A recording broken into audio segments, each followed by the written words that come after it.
me a few minutes to set everything up here.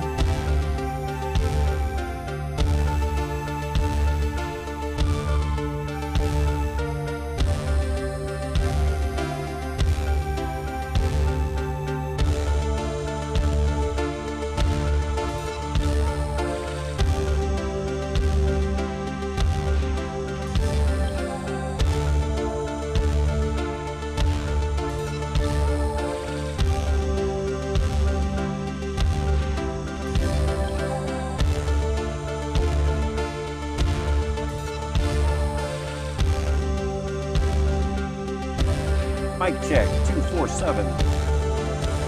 Mic check, 247. Got it.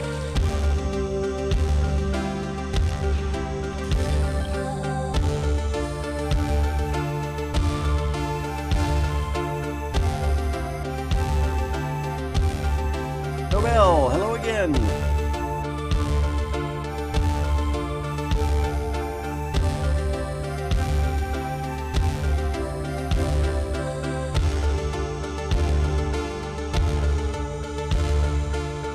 Welcome on in.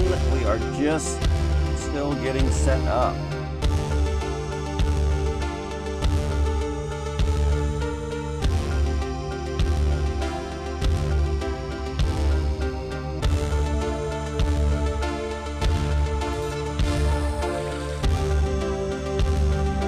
Lunch was good, well.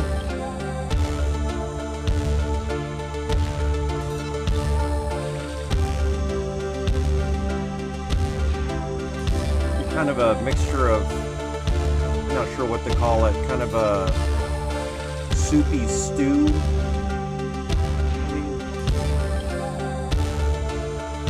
A bunch of mixtures of corn, beans, peas, a bunch of fresh vegetables that have been marinating in some kind of a homemade vinegar concoction of like a kombucha, sauerkraut, fermented stuff.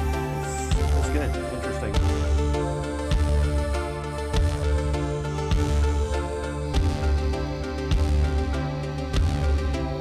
How about yourself?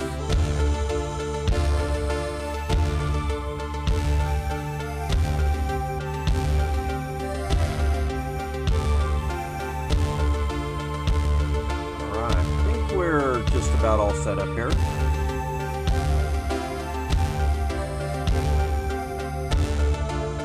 See if I can move off this earlier stream. Move it over there. Needing to free up more disk space. I'm adding about 6 gig or 7 gig. More accurate. It's 7.5 gig. A recorded video every day.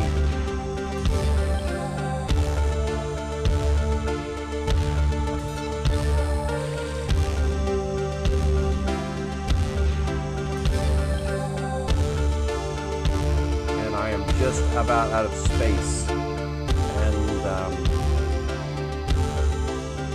Need to do a little juggling, move some things off to an external USB drive.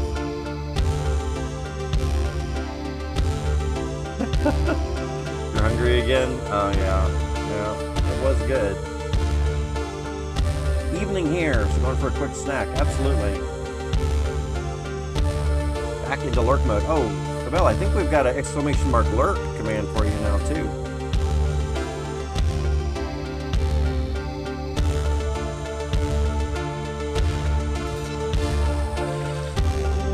It's not set up yet. Oh, there we go. All right.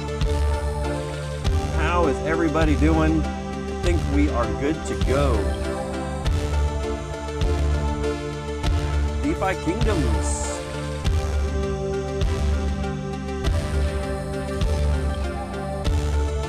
Welcome on in, everybody. Good Meridian, and it looks like I left off my D, so it's a Goo Meridian today. How is everyone doing? I hope everyone is having a fantastic Sunday, October the 16th. We Gave away a green pet egg this morning on Twitch. I think what we're going to be doing here is moving our weekend giveaways to Saturday rather than Sunday.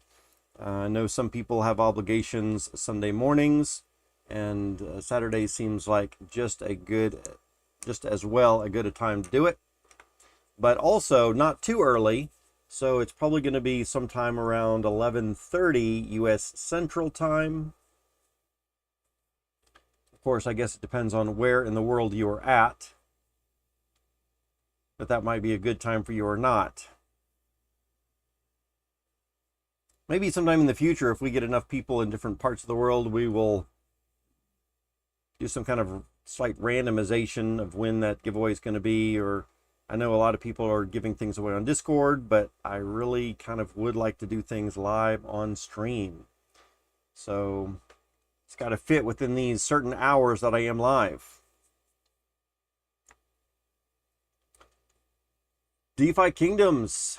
So something else that we did this morning is we went through all of our Discord connectivity here, and we checked out their announcements section to see if there were any new announcements, and it looks like we got all caught up with that. That is one thing that we do on our morning streams, so go check out Twitch in the past.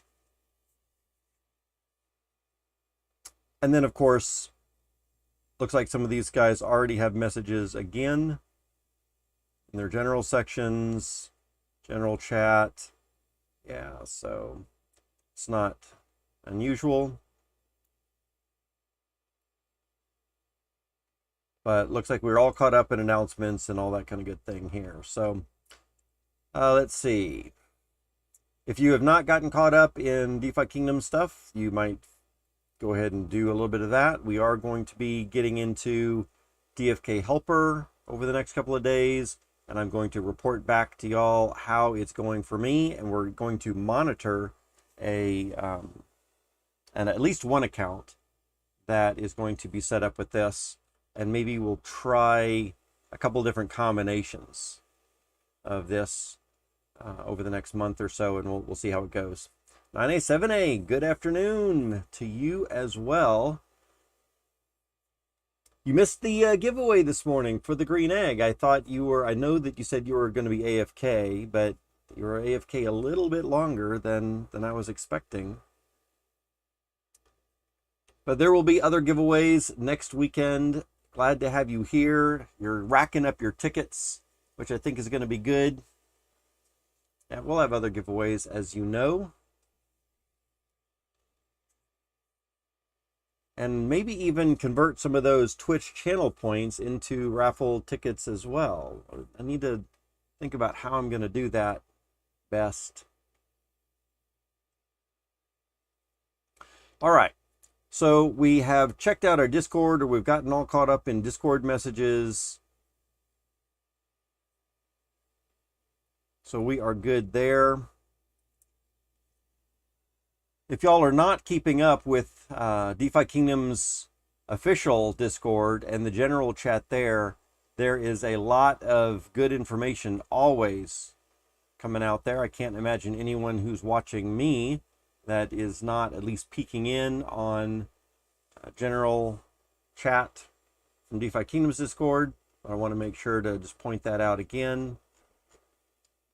We do have a few sandbox-centric folks here that might not be used to getting over there and all of the chatter that goes on in the DeFi Kingdoms Discord. Let's see. Let me pull up my spreadsheet here and let's look at the to-do section. One of the things that we have coming up is the quests. In about 40 minutes, Galena will be done, but then we need to add another 40 minutes to gain the extra 2 stamina that she's going to need to get up to 27 stamina. So we're really looking like an hour and 20 minutes from now. I've got an alarm set for that. And that will be on this stream, I suppose. So maybe sometime around 3:30, we'll get the alarms sounding for her and go take care of that. Also on this morning's stream, as usual, we took care of all the other accounts that we've got here and updated all of their information onto the spreadsheets. So we should be good to go there. A couple of things that I wanted to take a look at here right now is heroes and renting. So Harlsalt for hire, Romnella for hire. So those two right there. Harlsalt has been up at 35 crystal for 5 days now. Not been hired out at all. A little bit higher than some of these others have been put on there, mostly because Harlsalt only has used 9 summons so far. And so the 10th summon, or I guess this 9th summon that someone uses, and the 10th and so on, are going to be a lot cheaper for someone. And so I thought, well, if I'm not going to be using those cheap summons myself, then let's get a little bit of reward back from that. But if we are not summoning at all, that doesn't really do us any good. Whereas Romnella has already gotten hired out once. It's been almost 24 hours now, maybe 22 or 23 hours since she was posted up for hire. Still no renting. Got hired out very quickly at 20 crystal a few days ago, but now at 25, not getting hired out quite so quickly. But I wanted to check and make sure that both of these were still up for hire. And then also we wanted to take a look at DFK 2 account and see how this one's doing. So over here, we've got another one of our Gen 0s. I think this is Jernern. And Jernern did get hired out almost right away. In fact, as we look at that, I think it was an hour and 10 minutes after Jernern got listed for hire that actually got picked up for hire. I think some of it has to do with the fact that we might have pirate mining with strength in blue, could be a little bit of that. And then also a level 10. And maybe there's some stuff going on under the hood that matches up with a couple of people's genetics pretty well also.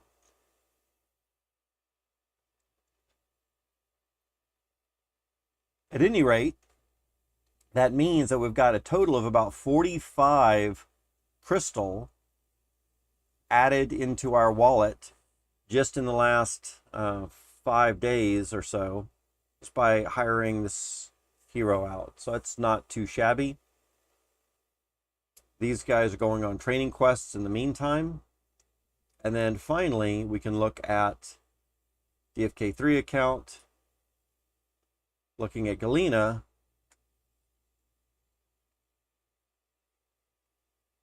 And I think she's not been put back up for hire. Can we put her up for hire? Was she already rented out?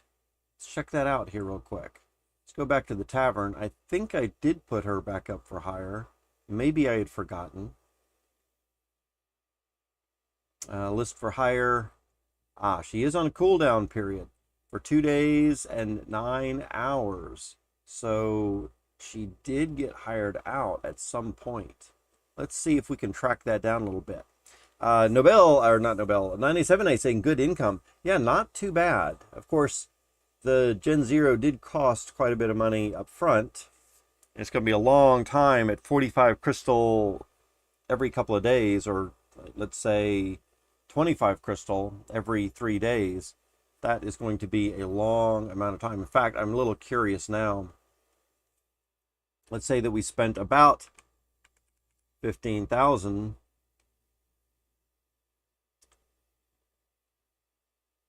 Divided by, let's say, what we're getting 25. So 600 hires will pay for her. 600 hires. but then we have to multiply that by 3 days each, is 1,800 days. Dividing that by 365, we get in 5 years of time. Oh, it's going to take a while, isn't it? So if we were to hire her out at 25 crystal every 3 days, like on the spot, for 5 years, then we would make that money back in rentals. But of course, it's not quite that gloomy, right? So we're kind of joking around at least a little bit with this, but she's making a lot of money. I shouldn't say a lot, but a substantial amount, more than just being hired. She's getting bonuses for doing the questing. She is bringing back money from liquidity pools, all this kind of stuff. I think she's a miner and not a gardener. Let's just double check on that. Flip. Yeah, she's a miner. So she is bringing back locked jewel. So that is just something we would be getting back normally anyway. I say, but she's only doing... Oh, hang on a second here. Oh, she's doing gold mining right now. So she's not bringing back lock balance. She is mining gold and bringing back, I think about, come up here, about 90 gold 5 times a day. So almost 400 gold, 450 gold a day. So that's not too bad in gold. And then also, of course, this is an NFT asset that we own. So we could sell her back at some point. I doubt we will, but we could sell her back at some point. And that's not even to count if we bring her into duels and fighting and PvP and other stuff, that she should be bringing back some stuff there too. And here, 970 says, makes LP look more appetizing, call me lazy. No, I do not call LP, gaining value from LPs, lazy at all. That's really the way that you want to be doing things. I am very much for passive income, and if we're having to actively do a bunch of stuff here, that does take a lot of work. And if you're having to take your own time, then of course you've only got a limited amount of time every day. Even if you're not doing anything else, you've still only got 24 hours a day, and of course some of that you've got to sleep and do other things, right? So of course having an automated tool really comes in handy to keep that going 24/7. At 450 per day, much closer to ROI. Yeah, absolutely. Yeah. So the thing about the liquidity pools, especially if you're getting about 100%, or let's just say 100% APR, then if we would have put, 15,000 crystal into a liquidity pool that's getting its 100% APRs, then that is getting 15,000 more crystal in a year rather than having to wait 5 years to get it back from, and that's just the rental part of it, right?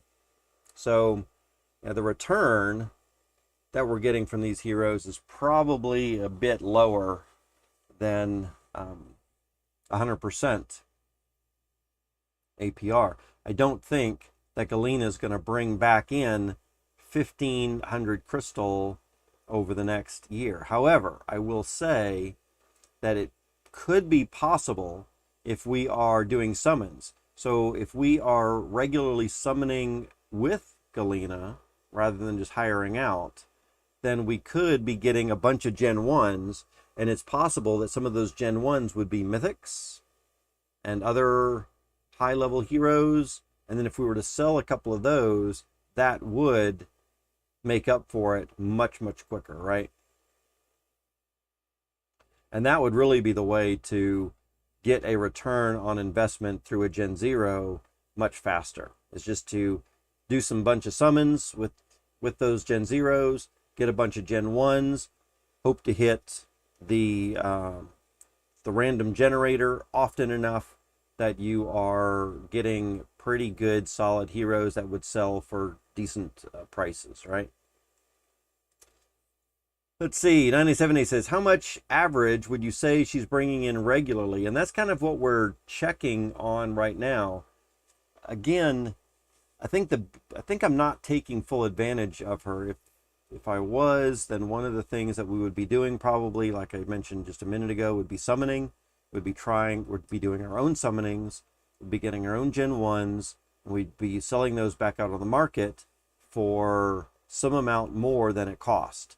And of course, whatever the difference is in what it cost us to summon this next Gen 1, whatever the difference is, then that would be a return on investment for owning this Gen 0 right there, right? But I have not been doing enough of that, or really any of that myself, to be keeping up with it. She hasn't been going on any duels. She hasn't been doing a bunch of other stuff. And so the return for her specifically is actually pretty low. Yeah. I would say the regular returns right now is really only about 400 gold per day, which is tiny, tiny bits. Yep. And now, since we're renting her out just in the last week or two, then now we're starting to get a little bit more. 25 crystal from rentals, let's say twice a week. So about 50 crystal a week, maybe a little bit more if we want to average it out. If we're doing 60 crystal a week, just as, which I don't think it's quite that much maybe, but if we are doing about 60 crystal a week, times 4 weeks in a month, kind of just about, then you're looking at about 240 crystal a month.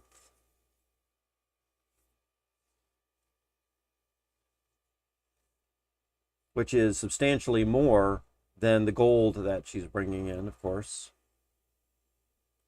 Be interested to draw up a nominal comparison between heroes and LP. That would be kind of interesting to do, wouldn't it, 9A7A? But I think there's so much more involved with heroes. Like I said, are you summoning with them? Do you have a bunch of money in a liquidity pool that they're mining against or that they're gardening towards, right? Those type of things. If you've got a gardener and nothing in the liquidity pool, then that gardener is going to bring back hardly anything of value each time it quests. But if you've got a large amount of money in liquidity pool, then not only are you making the liquidity pool gains, which is definitely good, but having a couple of heroes going to that garden, a couple of gardeners specifically going to that garden, would also be bringing back possibly a substantial amount. In fact, we could even take a look, if you want to just briefly, you're talking about doing a nominal comparison. Let's just quickly come over here to this account, look at the history, and we can see that for let's even first over here on the portfolio, recognize that for this crystal Ethereum pool, I've got $1,300 in there. And if we had focused solely on this and put more of our value in there, of course, then the values would be greater. But then you could have up to 6 gardeners guarding against 1 liquidity pool. And if that's the kind of thing that you were doing, with $1,300 in there right now, what are we getting? And if we look here at quests being completed, let's come over here and find the proper quests that we want to be looking at. This one right here. So here's a quest completed where we have some jewel and some crystal, and at 0.58 and 0.55, this is the group of gardeners that are coming back from that $1,300 liquidity pool with crystal and Ethereum. So not only are we bringing back some items that we could sell, blue stem and tears, which of course admittedly aren't very much of value themselves, we are getting perhaps something like 1 jewel or 1 crystal. Of course, they're slightly different values, of course, but I'm going to say they're close enough that we're probably getting about 1 jewel or 1 crystal every time that they're going on a quest. And if we can get them on a garden quest, again, garden quest takes 4 hours to do, 8 hours of rest period. So you can generally get about 2 quests in per 24-hour period. And if we're bringing in 1, that means that we're bringing in about 2 jewel or crystal per day, which would mean about 60 per week for just having these. And keep in mind, if we're bringing back, not 60 per week, I think I meant 60 per month. So if you buy, if these heroes are going to be costing about, what, 30 crystal right now is, I think, the floor, then you could buy, or they would pay for themselves in about 1 month of time. And to me, that sounds fantastically good for ROI. If you can spend $10 of value today, and in 1 month have made back that $10 of value, and then you still have the NFT, you still have those 2 gardeners originally that you could sell back on the market, then that to me sounds like a pretty good turnaround. But to do that, it also means that you've got to have that certain amount of value in the liquidity pool. Notice that for something like this, or even let's say something like this, here's another pair of gardeners that are going against a different liquidity pool, but they're only bringing back 0.02 jewel or crystal per trip, which means 0.04 for the both of them together, just about, and it means 0.08 per day. And if we clear that out and look at 0.08 per day times 30 days a month, you're only talking about 2 crystal of value per month for that. And if they both cost 60 together divided by 2.4, then you're talking about taking quite a bit of time in months to make that value back. So the biggest takeaway that we can see here is having a greater value in those liquidity pools is important. And if we come back up to here and look at that, what we've got, it's the difference between $1,300 or almost $1,400 into this pool as opposed to $77. So you've got to, if you want to call it, invest substantially more into the liquidity pool, but it does give you that fast turnaround. But it's such a complex thing, right? All of these pieces have to fall in place together. It's not like just going out and buying heroes themselves is what does it. You've got to have enough to throw in a liquidity pool, and then you've got to have enough to get a couple of heroes. But then once you do that, I think you're pretty much set.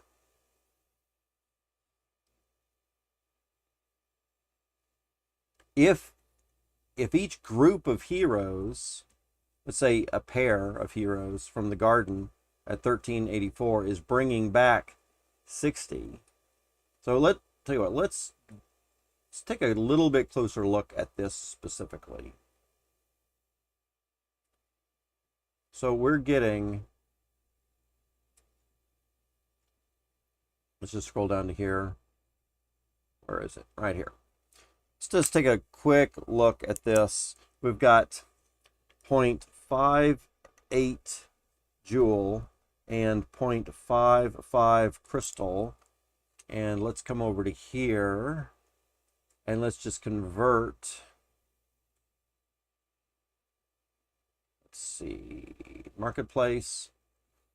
Let's just convert our jewel to crystal for now.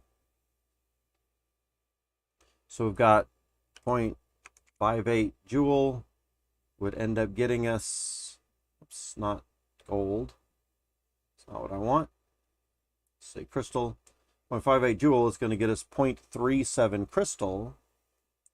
So then we add that together. The 0.55 crystal plus the 0.3766 crystal gets us a total of 0.92 crystal for one trip for that pair, times 2, because we can do 2 trips in a day with that pair, and then take that times 30.5, which is about the days in the month. So you're talking about 56 crystal per month, right? Which is definitely what we could get 2 additional heroes for, right? Or just about, not quite, I guess. I think the floor is 30, so it's a little bit under, but close enough to call it that. And then that's for 1 pair questing twice a day for 30.5 days a month. And for a garden, or each garden pool that we have, we can send 3 pairs of 2. So now if we take that multiplied by 3, now we're talking about having 6 gardeners that are bringing back 169 crystal per month. All right. So 6 are bringing back 169 crystal, or let's just say 170 crystal per month. And if we are talking about floor heroes, or let's call it a little bit above floor. I think if we wanted some decent gardeners, we're going to have to pay 40 times the 6 that we want. So you're going to pay 240 crystal minus the 170 that you made. So after 1 month, they will just about have paid for themselves. You'll still need to make up 70, which you'll easily do in the next month, minus another 170. So now you'll be 100 crystals in the black after your 2nd month. And then after your 3rd month, you're going to be almost 300 crystals in the black. And so that is looking really good month after month after month, right? You could either buy more heroes, or perhaps at that point, I think rather than buying more heroes, you might be better off just reinvesting into your liquidity pool, so those heroes bring back even higher values than that. And that puts those 6 heroes that you've already paid for, makes them even more valuable. And not only are you bringing this value back in crystal each month, but you're also building up those heroes so they are higher levels, which means they're going to sell for more. And as we've talked about that in times in the past, if you are looking at buying heroes, and let's say that let's reset this and look at the cheapest floor heroes. Right now, the very cheapest heroes are 30, but most of these are level 1s, right? Level 1, level 1, level 1s for all these things. But if we were to change this and say, let's look for heroes that are level 5 and apply, then here we see a jump in the lowest price of those to be 39 or 40. Looks like 39 might be an outlier, but 40 for the most part is the floor for level 5s. And you can get up to level 5 in, oh, how quick was it? Let me come over here and take a quick peek. You should be able to get up to level 5 in about maybe a month and a half, something like that. So in a month and a half, you can add an additional 25% value onto your heroes, going from 30 to 40 crystal in value, which is fairly substantial gain on itself. And that's, again, that's on top of the 170 crystal that you're getting from their gardening, right? And that is on top of the rewards that you're getting for just having the money in the liquidity pool, right? So you're getting, obviously, the locked and unlocked balance from the liquidity pool on a daily basis. On top of that, you're getting the garden returns from the questing rewards at 170, plus you are boosting up your heroes and making them more valuable with higher levels. So there's a lot of different advantages all being compounded there to really be good. And then, of course, if we start to go even longer and we get up to level 10, then we start seeing the floor for level 10s being 104. So here we have 10x, or not 10x, 30 to 100, more than 3x our money in this amount of time right here, right? Which is, I think, about 9 months. So we've 3x'd our money in 9 months. So that's a 300% gain, or 300% APR, I guess you could say, right? 300% APR in 9 months, or more than that. It's a 300% gain in only 9 months, which is much higher than a 300% APR. And that's just for the value of the hero itself. That's not including the 9 months of 170 crystal per month gains, and that's also not including the gains that you got for your liquidity pool. So that is substantial. Getting investing into working together could be investing to work together could be lucrative. Yes, I think that's what we're seeing is the way that these heroes compound themselves and the income can definitely be very, very good. Boosting that LP sounds beneficial. I agree with that. You also say could make for a short video too. Yeah, we might even consider that. Maybe I'll make a note here to myself. We do need to get some shorter video content available for YouTube. Not too many people like to consume 3-hour-long live streams. I'd like to put a few more short videos together for concise, targeted topics. Getting those menial tasks together is troublesome though, yes.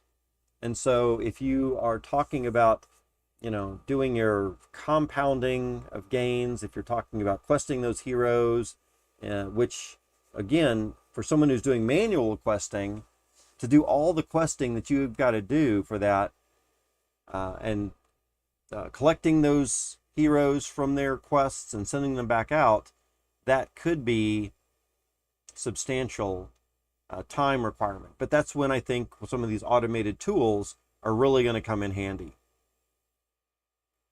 You don't think a 3-hour video would work with TikTok? Oh man, probably not. I saw Coin Bureau has a TikTok. I didn't even think that they would. TikTok sounds so, I'm going to use the word beneath what Coin Bureau is, you know, target audience and stuff. But apparently they've got some videos, and, you know, maybe just to get your word out. And as far as marketing goes, maybe that's a really good place to go for marketing. So yeah, maybe we should have some, maybe we should set up some little TikToks or something. Yeah, it's crazy. The content that Coin Bureau's got on TikToks is a little different, I guess, but I guess that's what you would need to appeal to that specific audience there, right? Okay.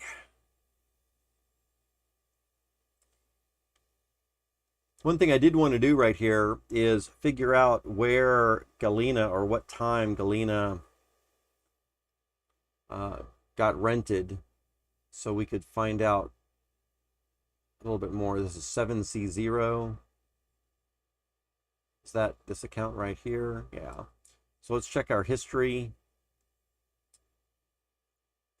And we're looking for this thing right here. So 4 hours and 6 minutes ago, it looks like 24.06. Galena got rented. So unfortunately, can I click on this and see? Yeah, so 10:30, 10:32.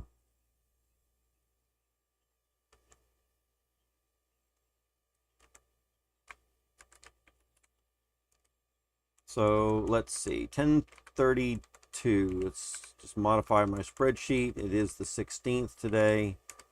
So that means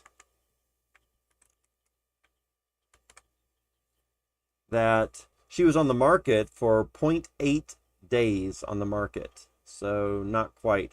And I guess if you want hours and so on, then you're looking at something like 20 hours on the market. before she got rented.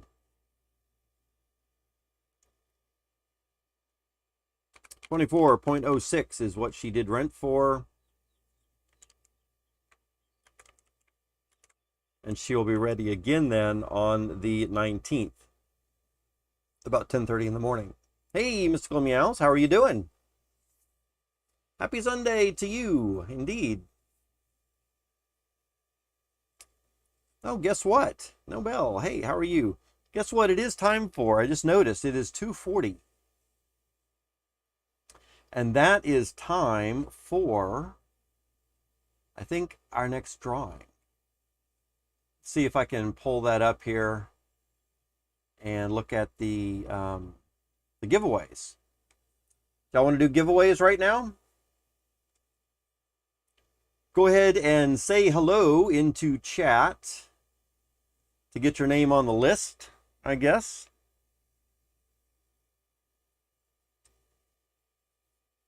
And we will get those things in place. We got to get y'all some raffle tickets for this next weekend. Hello, hi. Mystical Meows, if you want to jump in on that, you can say something else. And let's see, who else do we got in chat? Maybe it's just y'all for right now. That'll be good.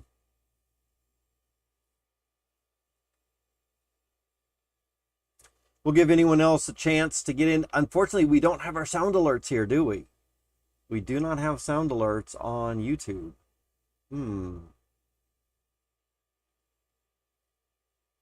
Hope everyone's doing great. Yes, absolutely, Rock. Absolutely. Yep, there you go.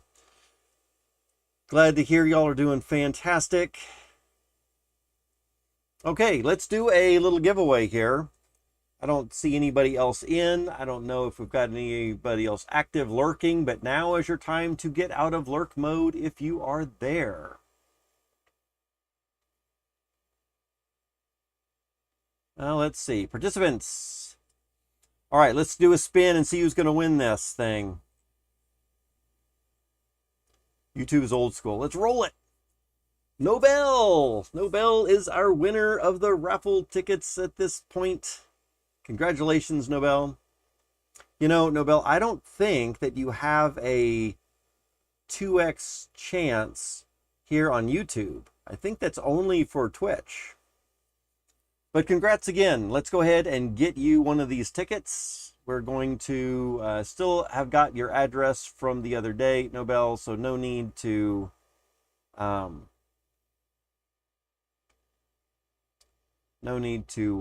post your address again. Let me grab that from over here. And we're just going to pull this off screen temporarily.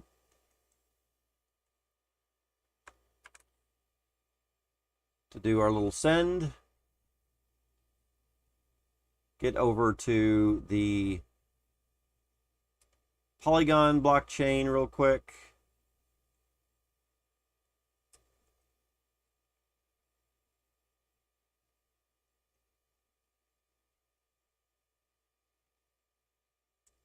And then we should be able to refresh this and do a transfer. And there we go. Transfer.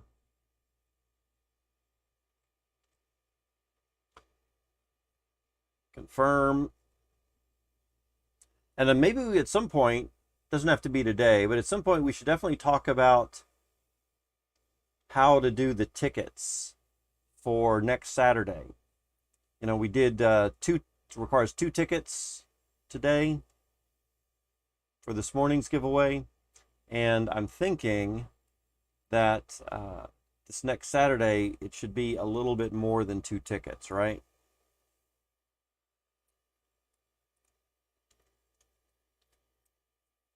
All right, got that sent off. Very good. Let's go ahead and get back to that item. Congratulations again, Nobel. Thanks for hanging out. Mystical Meows, 9A7A, Nobel, thanks for being here with us. All right, back to our DFK3 account and also back to DFK chain. All right. That also means, and I was looking at the rental, so I think we're all good on the rental stuff, and we're all caught up. Yeah. It's possible, and maybe we'll look into it some other time, but I think it's possible to set up or integrate Nightbot with Discord in some various ways. If we look here, we can see integrations, and we can see integrating with Discord. And I'm wondering, sync Nightbot regulars to Discord roles. So if y'all are regulars here in chat, we might be able to get Discord roles for that. I'm not sure what that might mean. Maybe regulars here in chat would mean that y'all are going to be the ones that could do governance ultimately in the 808 community account there. Moderators, of course, YouTube moderators. What the heck? Can I have moderators on YouTube? I probably should be able to.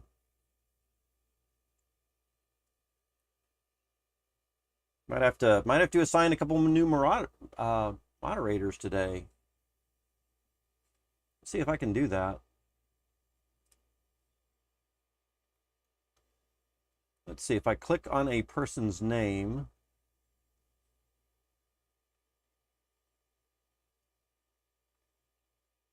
And then click this little thing here. I don't see what it's doing.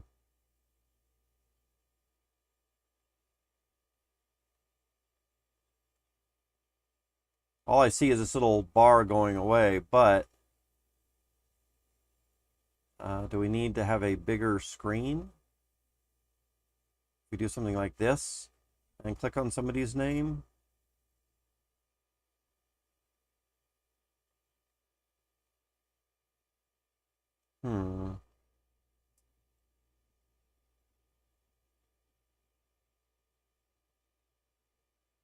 I'll need to look into it, I guess.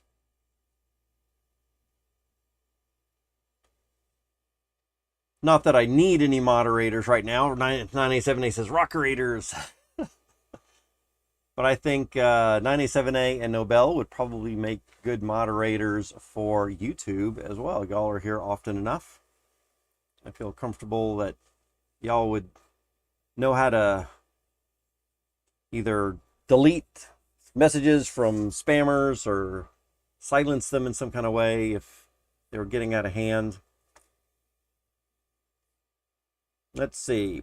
97A says, YouTube is old school. Gotta be present. Yeah.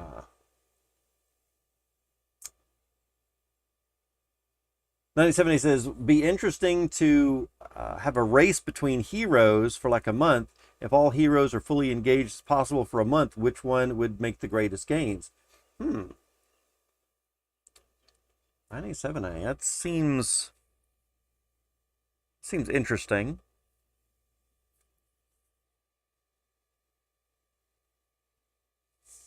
I don't know if there's any way that we could keep out automated tools, right? How would I think that's just going to be a given, right?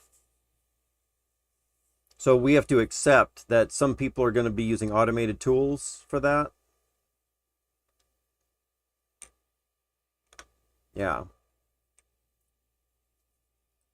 It still would be interesting, even with the automated tools, because sometimes like in my experience right now, I am using automated questing, but there have been times when the tool or the program has stopped working, like for whatever reason.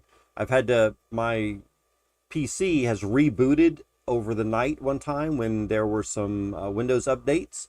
It rebooted itself, in which case it didn't restart the application, the bot, overnight. There was a time when I went on a few days of vacation I went out of town for a little bit. Fortunately, the bot stayed working that whole time, but it could have easily failed or something over that time period. If people are shutting their computers off at night, that could be something else. So there could be some people that even with automation tools aren't getting, full use of the 24 hours a day. Not sure that you could assure that those heroes would have equal opportunity for engagement, though. Yeah. So I think if we do something like that, having these types of challenges, I think is really good, 9A7A. And I think I love your ideas about this kind of thing. We just have to recognize that there will always be some people at some various type of disadvantage. We're never going to be able to have, at least I don't think, we're going to be able to have everybody at the same advantage unless it's something very specific that we can all do right here that might not include automation. Just like everybody has a pet and we all try to hatch that pet, and however, whoever comes up with the best pet hatch could win something, as an example, right?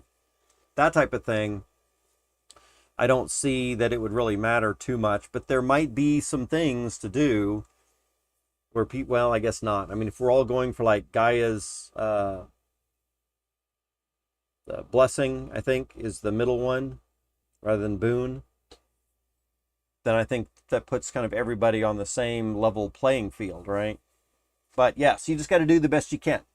And some people are going to do better than others, perhaps. And we want to make maybe one of the things to do is to have such a variety of things that it kind of still provides some fun challenges for those people that might not have big wallets. One of the things that I want to be very careful of is that things that we do here on the channel don't really lean too hard to people with big wallets, right?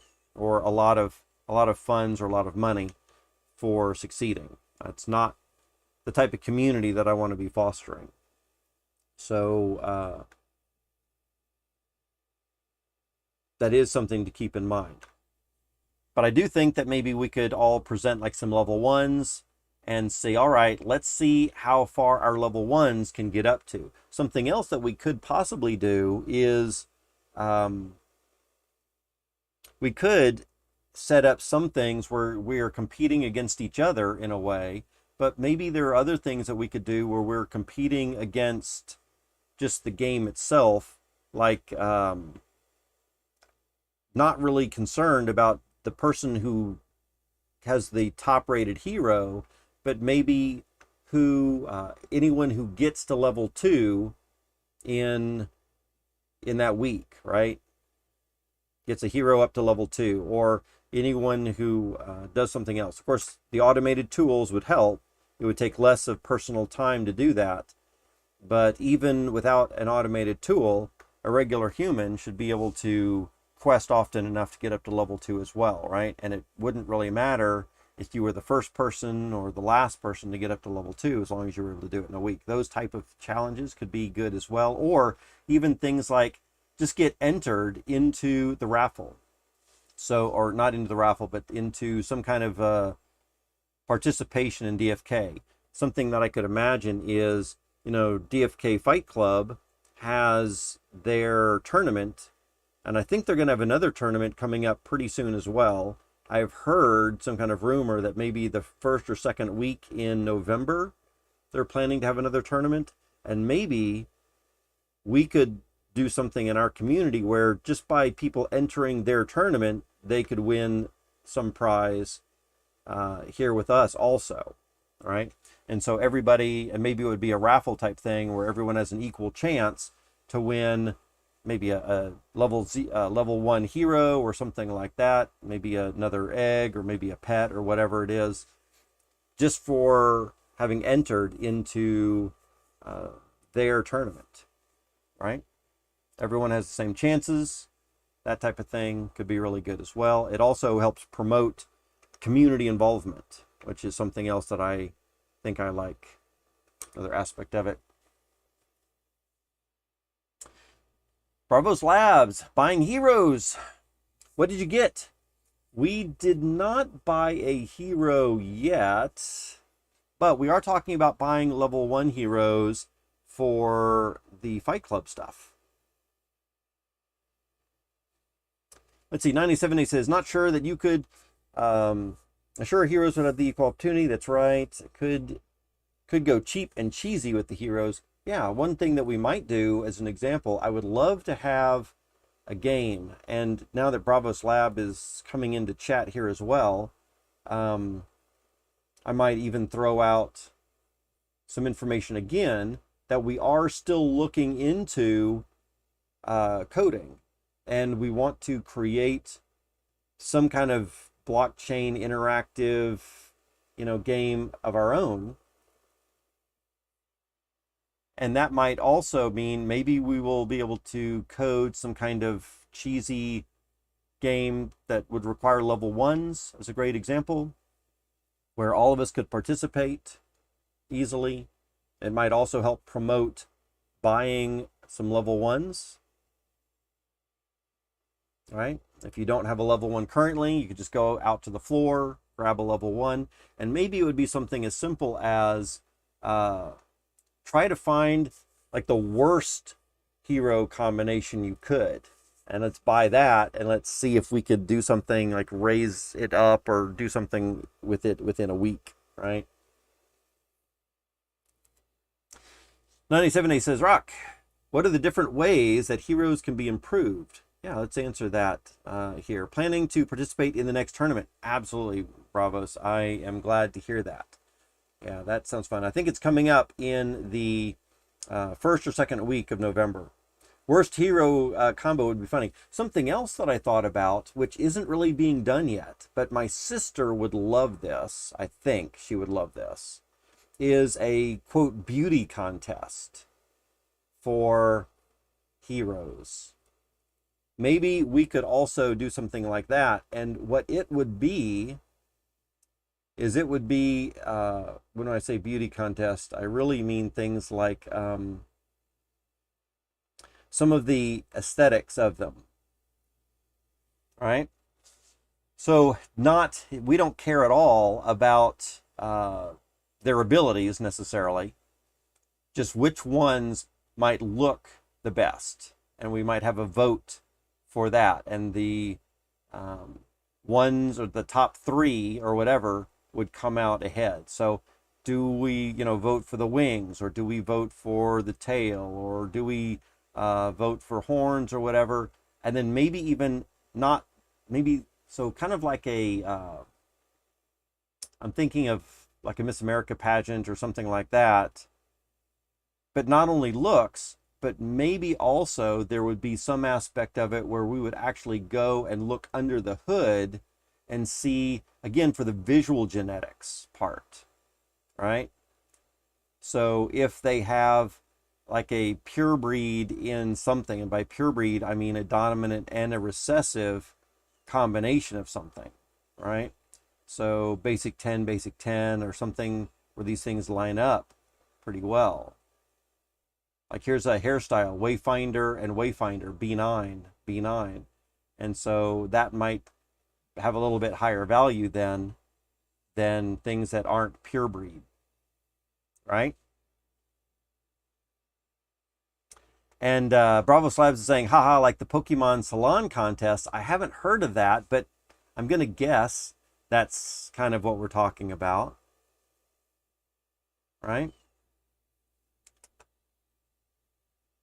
And then in that particular case, we might have people buying heroes. Like we might start, or some people might at least be interested in looking at heroes in a totally different way. So the heroes right now that you think are terrible heroes, maybe those would be some of the best heroes for some other types of things. And that's one aspect of DeFi Kingdoms and blockchain gaming that I think personally I might like to bring, or at least encourage, is that not everything has to be PvP and fighting, but what if we could create some kind of a game, and it doesn't have to be beauty contest, which seems kind of frivolous in a way, but my point is that maybe we could have something else and at least spawn the idea of other people creating games based on other aspects rather than just a beefy fighter type of person, right? And whether that's a mage casting high level spells or not either, right? But maybe get some other people to look at other aspects that we do have. We do have these visual genetics, but they're not coming into play much at all right now. And they could, right? That might spawn a whole other section of DeFi Kingdoms enthusiasts who specifically are breeding heroes just for the visual traits. And they're trying to get, and I think y'all know, by the way, notice that we've got basic 2 and basic 5, and here we see orange mutations for some of these things, like visual unknown 1 matched with basic visual unknown 7, basic 8 and basic 7 here. And there could be some things that are matched up in the visuals that you could get a mutation as well, right? I think y'all are well aware that just like we have mutations in the classes, warrior and knight could get a paladin, which is a advanced class, and then we have an elite class, and then we have a I'm losing my word here. I cannot believe I've forgotten the word. I'm thinking transcendent, but that's not true. I'm thinking about abilities for that. But what I'm getting at here is we have the same types of things for visual genetics as well, where we've got basic visual genetic traits, and then those can be put together for advanced and so on. In fact, maybe this infographic page even has that somewhere in here. I seem to remember seeing something about visual traits. Let's just scroll down a little bit. Hairstyle summoning. So this is an example of some kind of visual or some kind of visual genetics where you've got Battlehawk for hair and you've got Wolfmane for hair, and you combine those to get a gruff hair. You can combine these two to get a skeg hair. You can combine those two to get the perfect form hair ID, gene ID number 28, right?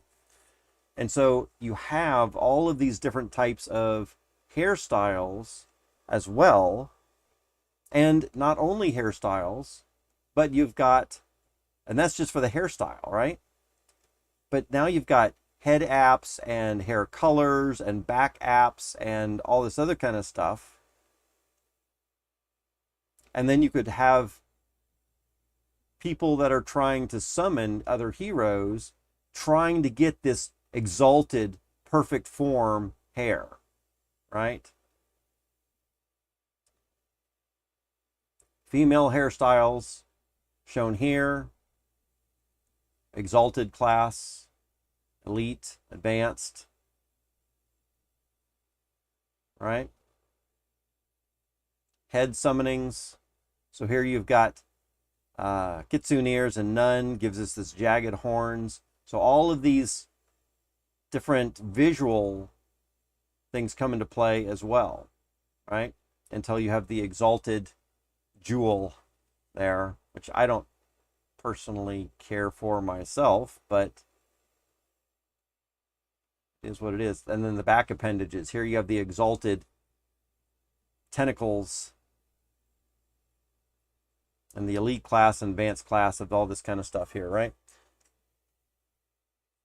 And my sister actually got a little interested in DeFi Kingdoms specifically when I was talking about the genetics, playing around with the genetics. She probably would be fine doing battle genetics as well. She's not particularly interested in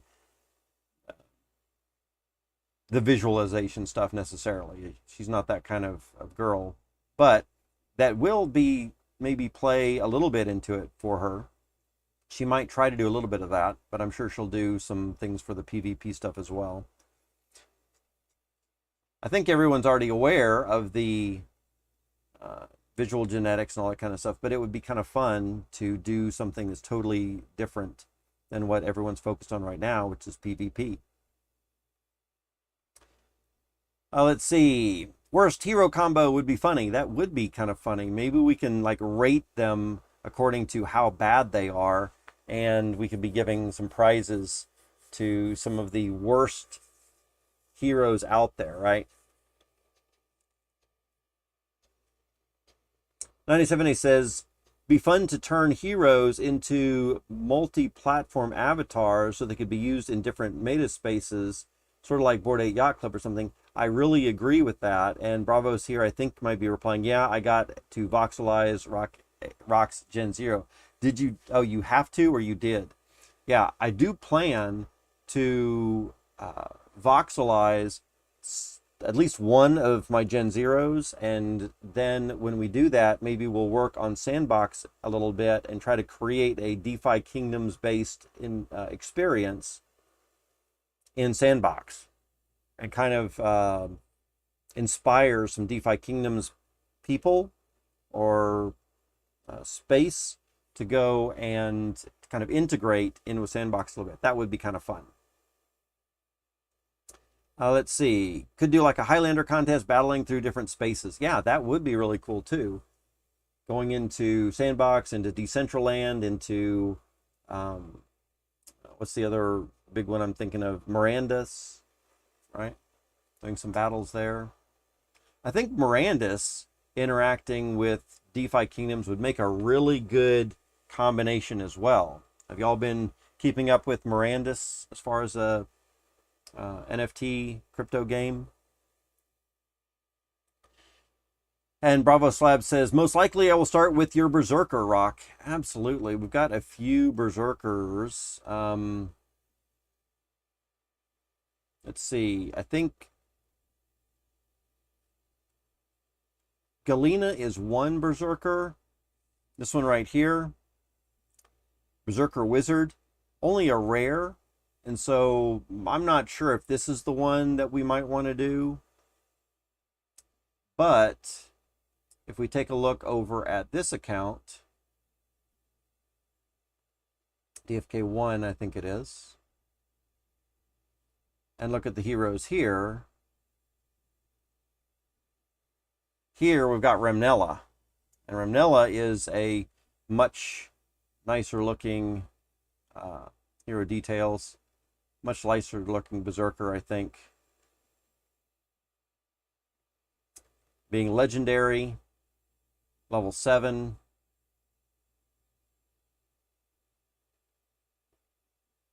Yes, indeed. Although, one thing about this Berserker is I'm pretty sure gardening, right, rather than mining.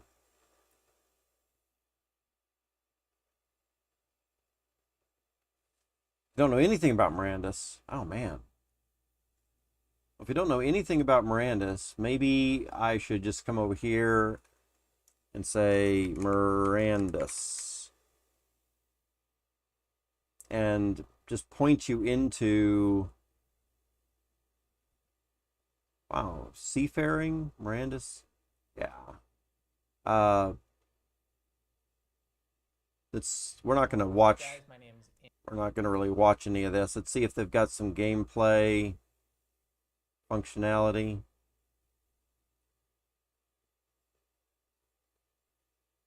Probably does not look like it there. Miranda's gameplay.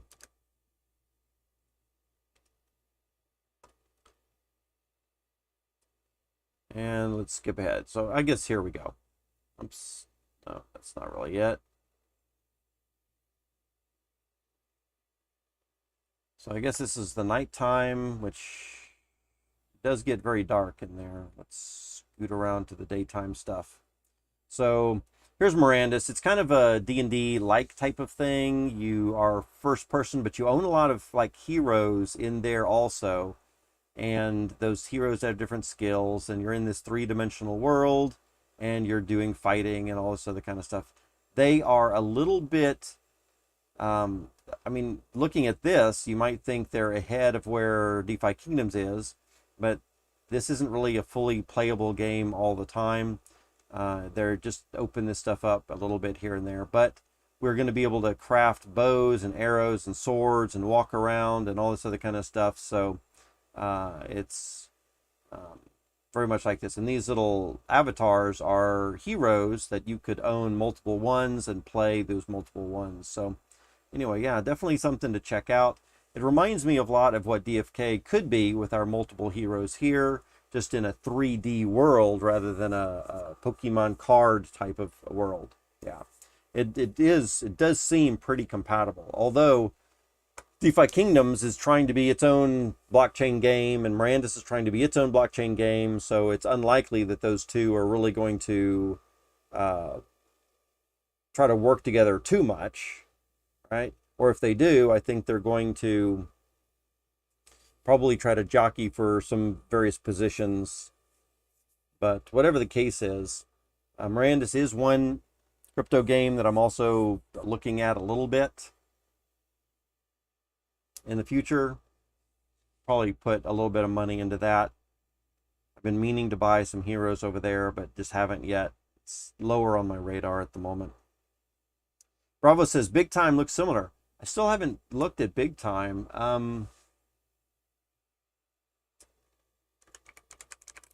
Is that just one word, Big Time? Let's take a look in here. Without getting into it too much. This is Big Time? This looks a lot like Warcraft. World of Warcraft. Which is pretty cool. And Bravos, I think you've been talking to me about this for a while now. So this is fully playable? Or is it in a really early alpha or beta stage?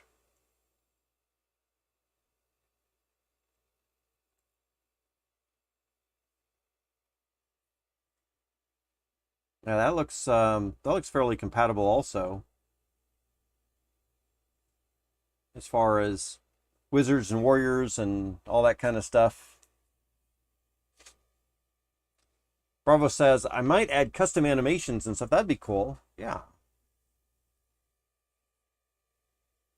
Yeah, Bravos, if you're going to that kind of trouble for this, I might have to see what we can do about spinning up some kind of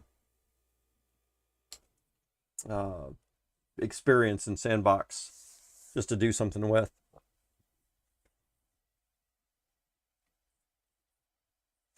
And Bravo Saab said, I'd say this game really stands a chance of success. And you're talking about Big Time. Yeah, it seems any type of Warcraft type of game, I think, does stand a pretty big chance of success. Especially, I mean, specifically because Warcraft did so good. And I think there is a big call still for that type of thing, right? Still in beta, aka alpha, aka testing, yes. Yeah. I am a programmer, so I know the difference between alpha and beta and what those would be. And I was kind of wondering, is it still in really the really early stages of alpha, or is it more of a beta stage as it come along a little bit more? I would say that Mirandus is still in an early alpha stage. They are not really playable right now for the most part. They just have little time periods when they open up part of the game to a few people to do some testing. That's not really open to, I think you've got to get whitelisted to do anything in Mirandus. It's mid-alpha, if you had to guess. Okay, yeah. And then beta is pretty much when you've got everything close to done and you're just wrapping up, you know, finalizing, smashing a few of the last bugs, right? Alpha stage, you're still in early development, getting all the pieces together. Anyway, yeah, Bravo Slabs, I don't, it doesn't matter to me which of the Gen Zeros that anybody wants to try to voxelize into something for Sandbox. But yeah, one of the Berserkers looks kind of nice.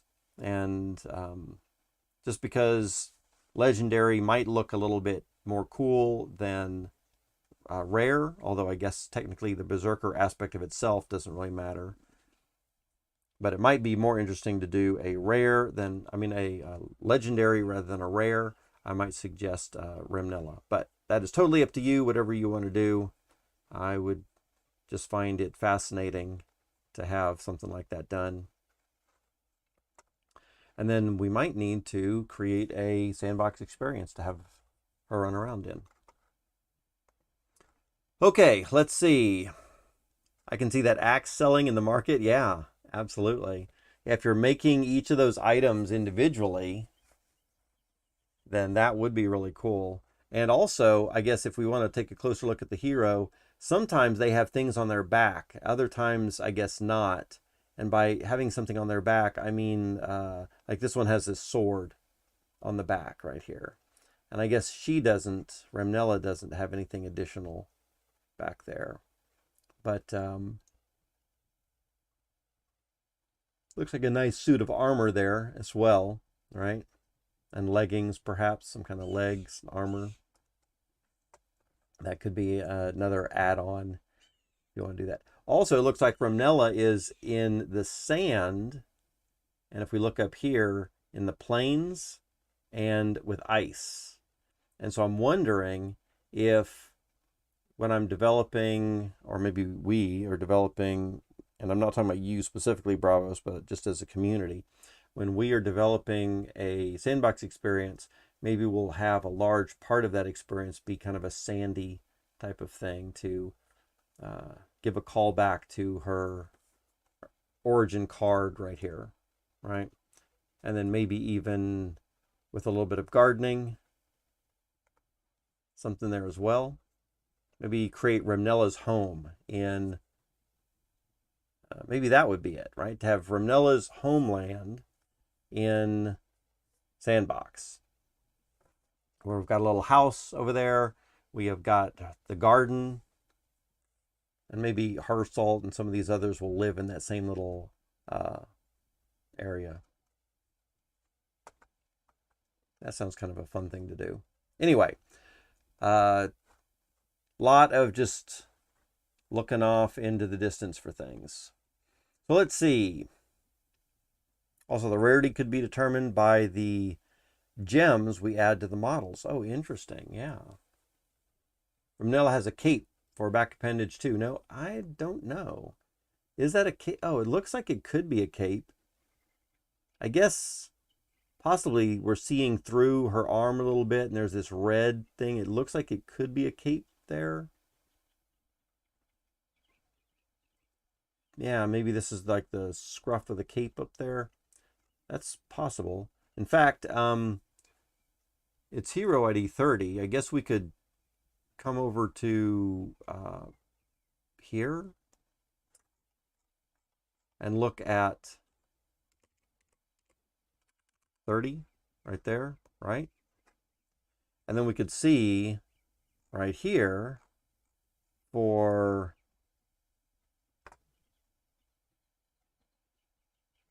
see, here's his back appendage and an imp tail, but it does kind of look like there's a cloak there.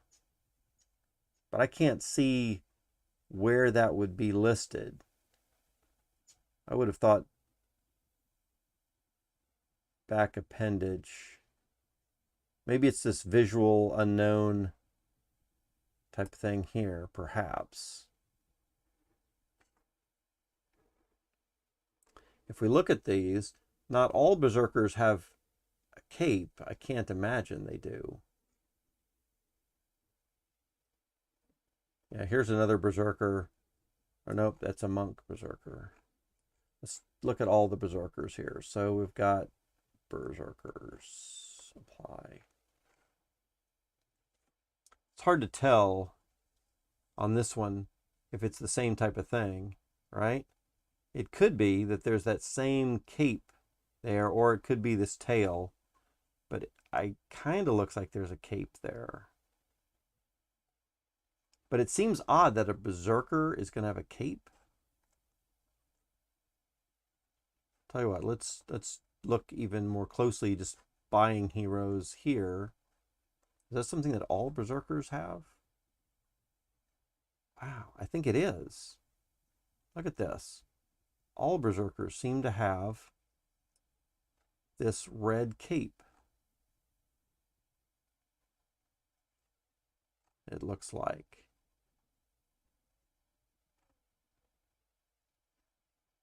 I hadn't even noticed that before.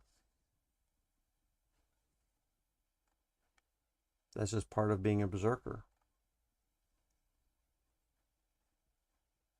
Interesting.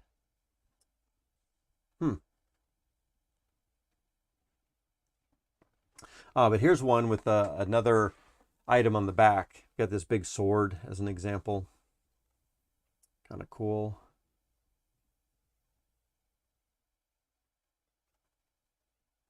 Anyway, enough of that. Potatoes. Hey, how are you doing? Ramnella has a cape for back appendage. No, it's not really a cape, though, on the back appendage. Check this out, Potatoes. The back appendage is an imp tail. So it's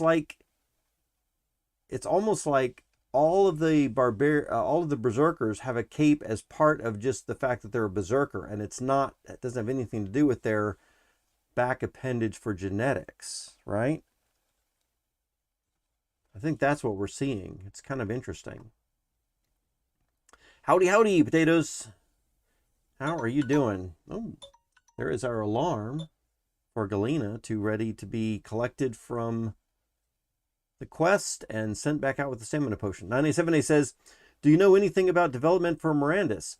I know a little bit about it. It's been a couple of months. It's been maybe 2 months or 3 months since I've looked into it too much. 2 or 3 months ago, they were having some alpha. They had an alpha contest where people could get whitelisted to play or participate in part of their game, and they were winning some Materium tokens for playing, kind of like the way Sandbox was doing, early alpha, and you could win some sand tokens for playing in their thing. And it was really very short. I think it was just a weekend long was one of their first things. And you had to kill some, like that little video I just showed a few minutes ago with them hunting those orcs with the bow and arrows and stuff. You had to kill a certain number of those orcs or whatever. And in the weekend that they were open, and then you got some Materium tokens in exchange. And I've watched a few of those videos on YouTube. I would highly encourage, if you're interested in that kind of thing, or to take a closer look, just do a Google search or a YouTube search for Mirandus and Mirandus. Then you should see a lot of videos that go into that kind of thing. And these things that have happened in the last 2 months or less, I probably don't know anything about. I don't think I've watched anything about Mirandus in the last 2 months. But this here, maybe live gameplay, maybe some of these other things where they're going and questing right here 3 months ago is stuff I know. So I know a little bit about it, but not a lot. Let's see. Okay, what have we got here? Let's take a look at DFK account number 3. Let's pick up our Gen0 from questing, get her a stamp pot, and send her back out questing again. So, DFK3 account, active quests, collect. We're also going to add this to our spreadsheet, whatever she's coming back with from questing. So let's open up our spreadsheet on the other screen. Come down here to Galena's questing. She's level 5. This will be the 9th quest that we're tracking for Galena while she's been level 5. And it looks like she's going to get only 148 experience again. Oh, man. That's a lot of that really low 148 experience. We got as high one time, we got 178 experience. And I thought we were going to have several times when we would have higher experience points per quest. But so far, that's not been the case. We've seen a lot of these older 148. However, we are seeing a continued growth or continued ramp up in gold. We started level 5 at 89.15 gold per quest. Now we're up to 90.77 gold per quest. And again, that mostly just has to do with gaining levels, right? So Galena now has level 10.5, and I think when she gets to 10 point, or when she gets to 11, then we'll see a little bit more. Although maybe it would be 10.6, but at least 11, we should see more gold coming in from Galena as well. And at this point, she's got only one stamina point. Oh, because I collected her a little bit earlier than I should have. That's right. The alarm was set to go off a little bit earlier. So let's go ahead and get her a stamina potion though anyway. And we should be able to send her off very shortly once we do this. So let's check our inventory. Let's do stamina potions.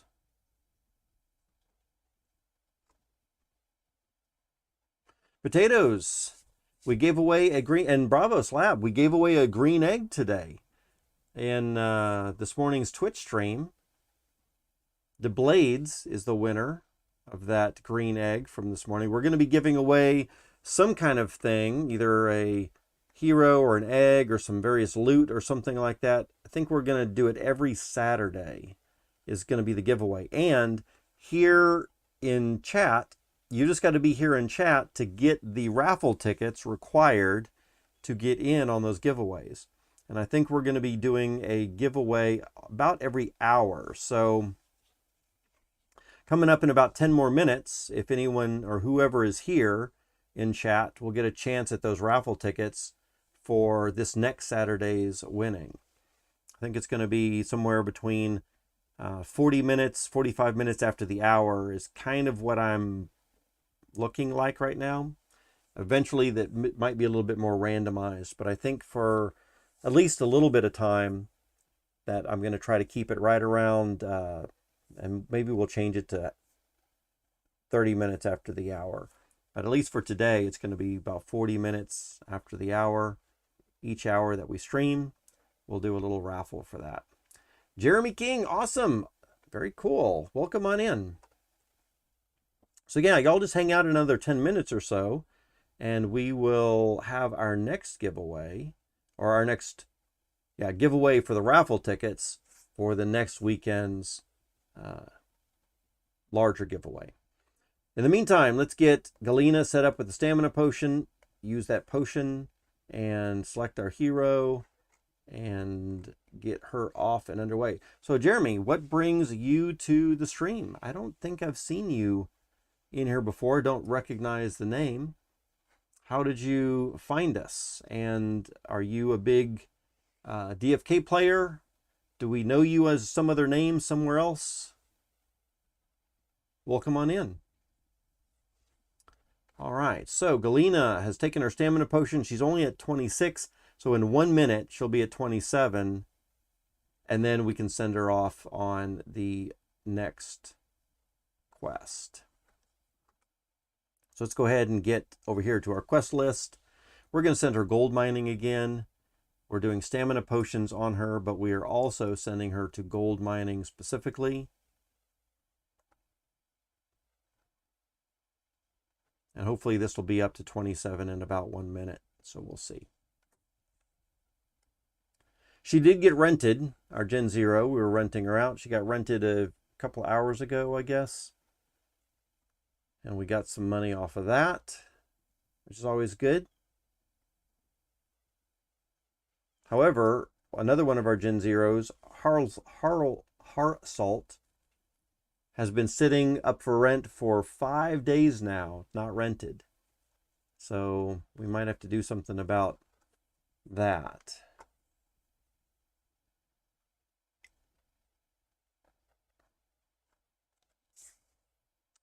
Let's see here.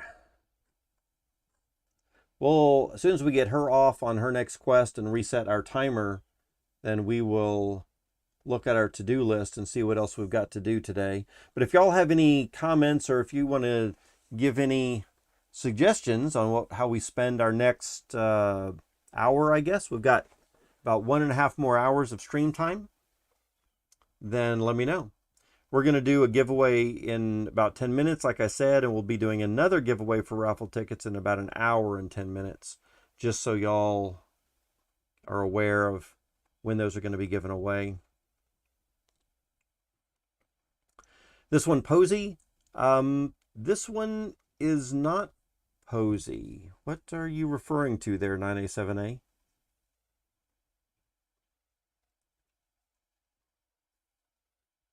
Are you talking about one of our heroes? Because we do have a hero called Posey. I think she was a Generation 1 that we summoned, right? Do a flip on stream. You're talking about like a backflip?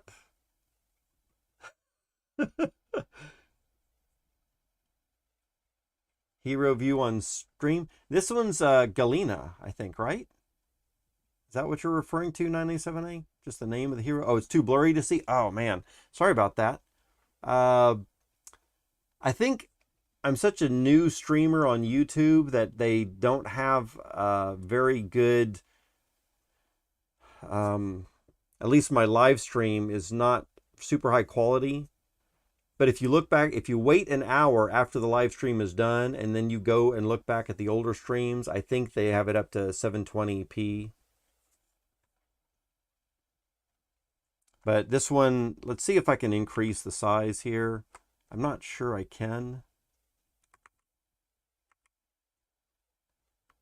It looks like it's probably getting a little bit bigger there, but that's, of course, too big for me to work with very well, right? But good question, yeah. This is not Posey.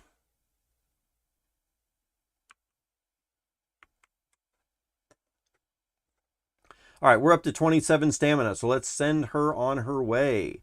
Select, continue, start that quest,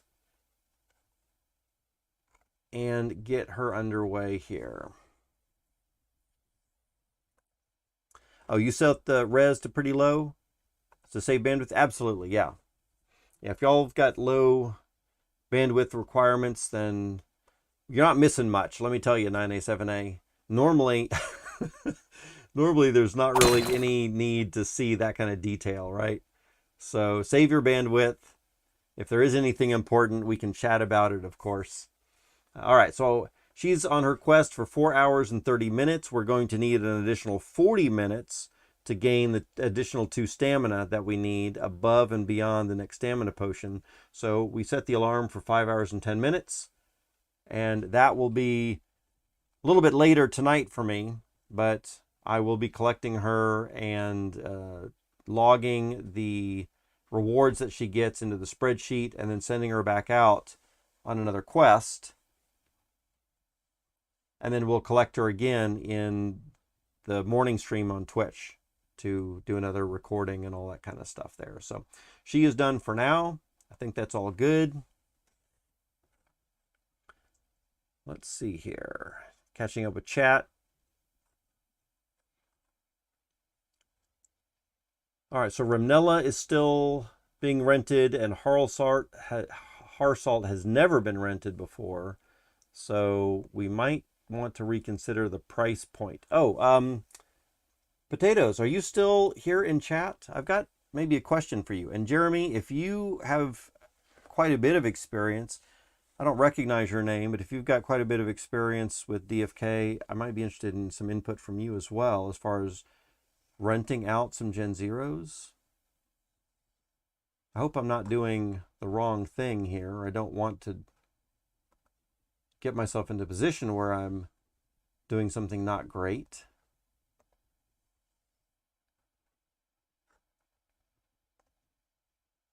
Y'all might know more about renting Gen0s than I do. Yeah, I'm at work listening on stream. I'm a newbie with 19 heroes. 19 heroes for a newbie. Wow, congratulations.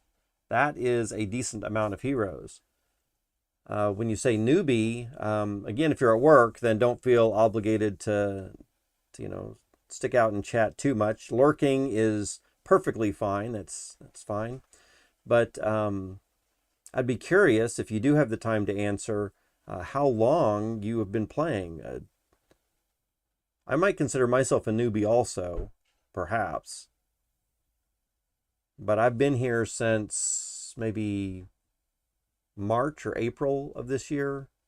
There's still so many people that know way more than I do that I kind of consider myself a newbie for that reason. But I've been here several months.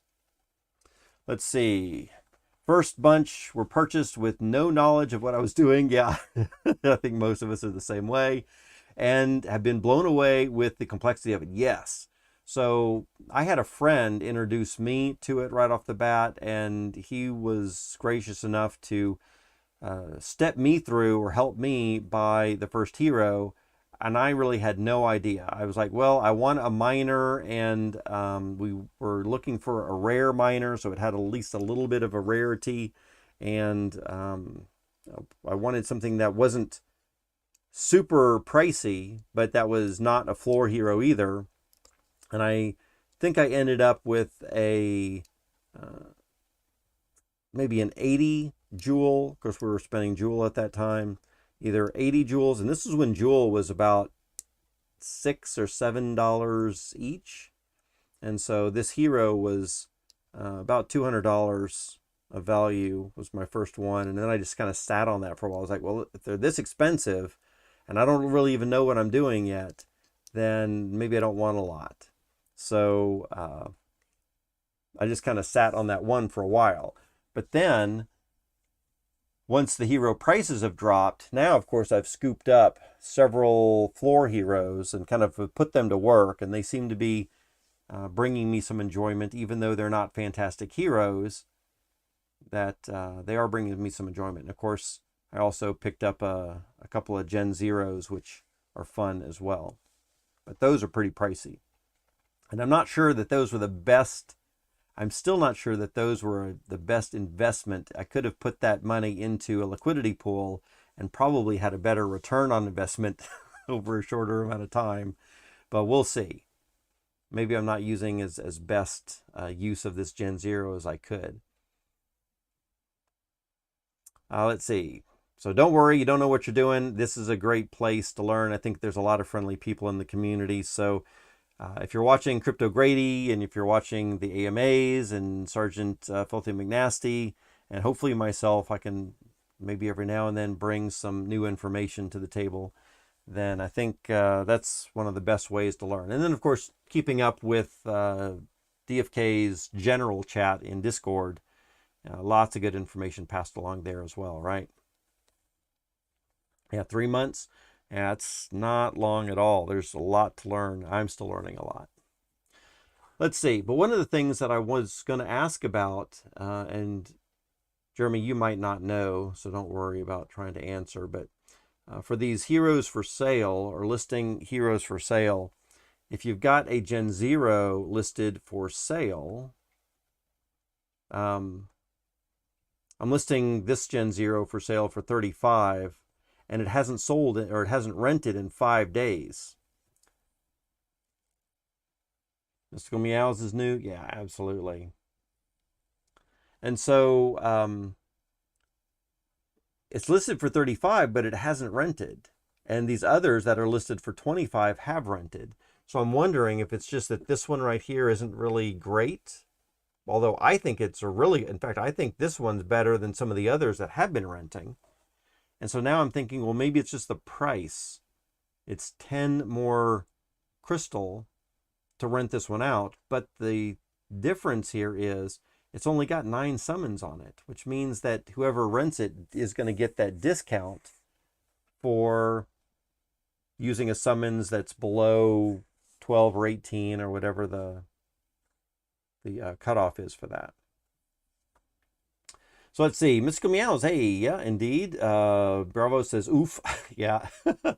Funny thing is that some of the heroes first purchased are some of my more profitable. Interesting. So, Jeremy, do you think that's just because you purchased them a while back and you've been questing them, and so now they're more profitable because they have higher skill set, right? Of course, we would think that a gardener with a gardening skill of 12 would be bringing in more loot than a gardener with a gardening of 6, right? Or gardening of 1. when they first start off, they're bringing in smaller amounts, right? And so it makes sense to me in a way that once you've had them for a while, then they would be more profitable. But of course, it could be also just that maybe you selected some really good ones back then too. All right, guys, it is time. It is 3:40. Time for our giveaway at the 40 minute after the hour mark. Let's go ahead and do that. Giveaways. If y'all want to be part of the giveaway here, just go ahead and say hello in chat.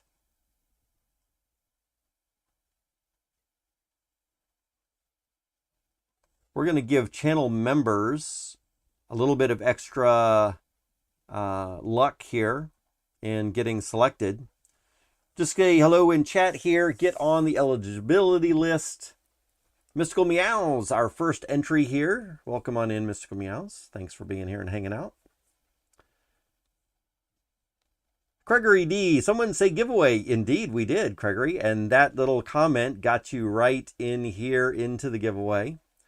9A7A, Bravo Slab, Potatoes, if y'all are still here and hanging out, we'll give y'all maybe another minute or so to run out of the kitchen and jump over the couch just to get something in here in the chat. Give y'all a little bit of extra time to get yourselves back over to the keyboard. If you're lurking in the background, maybe you're doing some work in the kitchen or across the room. And then we will do our little giveaway for this. So, Gregory, I'm not sure, I don't recognize your name here. So if you are new, let me show you or tell you a little bit about what we're doing here in this channel right now. So about once an hour, I stream 3 hours in the morning on twitch.tv. I stream 3 hours here on YouTube in the afternoons. And I'm trying to set up a time where every hour, probably maybe starting tomorrow, we're going to do it at 30 minutes after the hour, right? You've seen me with Crypto Grady. Oh yeah, cool, nice. So what we're trying to do is build up a little bit more activity in the chat room. And I'm hoping that doing some giveaways will help with that a little bit. So maybe 30 minutes after every hour, we're going to be doing this kind of a little giveaway where I'm giving away these NFTs that I've got. So many months ago, I created an NFT called Rocky 808's Play to Earn Reward. When I was involved with Sandbox, we had a whole bunch of viewers. Generally, the viewership over there, of course, Sandbox has a few more players and has been around for a little bit longer than DFK stuff. But we had normally about 40 or 50 viewers every stream for that. And I wanted to do some giveaways for everybody, so I created this NFT, which we're going to start using again here for DFK. And being here in chat, like y'all already are, so everyone on this list, 9A7A, Bravo Slabs, Gregory, Mystical Meows, Potatoes, all are entered just for saying hello or just saying something. It doesn't matter what you say into chat. So y'all are all going to be registered. We're about to do a roll, and whoever wins is going to get one of these little kind of raffle tickets or play to earn reward tickets. And then on Saturday, y'all are going to get to give these back to me, or some amount back to me. And DeBlades, as an example, gave 2 of these to me this morning to get in on the green egg giveaway that we did this morning. So you'll give some of these back to me. That will get you a name in the wheel spin. And of course, DeBlades won the wheel spin earlier today, and we'll be doing that wheel spin for eggs and heroes and other kind of stuff every weekend right there. Jeremy says, Unreal, your machine, rock with the 3 streams. Not 3 streams. I'm just doing 2, but they are 3 hours each. So it's about 6 hours of streaming every day. But 1 stream in the morning on Twitch, 1 stream in the afternoon. Yeah, 6 hours. I used to do longer streams. I would do 8 to 12 hours of streaming a day when I was doing Sandbox content. But that might be a little much for do. Anyway, let's go ahead and do the drawing right now. Maybe once I start having 50 viewers here for DFK, we'll stream 8 or 12 hours again, right? Big Sweaty D's, welcome back in. Haven't seen you for a little while. You came just in time for the giveaway that we're doing this hour. So let's roll this. We've got a pretty good sized group of people in here right now. Looks like we've got about 7. So let's roll and see who is going to get this thing here right now. Potatoes. Very good. So you are the winner of this hour's giveaway for the prize reward ticket that we're going to do right here. And all I need from you is to drop me a wallet address either in public here, or you could send it to me in private. If you want to send it in a private Twitch message, we'll do it in private. And then, like I said before, hold on to these little tickets. And then next Saturday, join me for a Wheel of Names spin, and we will get everyone spun there for winning eggs and some other maybe heroes and stuff like that. Yeah. Congrats. We will be doing another one of these things here. If you did not win right now or just now, then we will be doing another raffle or winner in 1 more hour. So 1 hour from now, which is about 4:40 my time, we'll pick another winner for another ticket there. And every hour on my streams, so six chances a day for these tickets. And then we'll be doing egg giveaways and all that kind of stuff on the weekends. Let's see. So Potatoes, Bravo says rigged. Indeed. Too bad we don't have sound effects right now. On the Twitch stream, we can play sound effects for the winners and all that kind of stuff. Maybe I'll see how to get that set up here. So Potatoes, if you want to pass me a wallet address. And Potatoes, do you have a wallet address on Polygon? Do you have anything on Polygon? That's generally where I send these, because all of my stuff here is on OpenSea on Polygon. Let's see here. All right.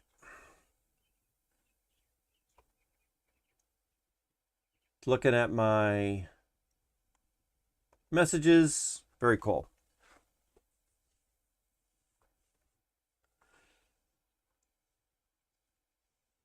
All right, Potatoes, I'm going to make a little note to myself. I don't see a message from you yet, but again, whenever you want to send me a wallet address to send this to you, I will. Again, if you want me to send it to you in private, we will.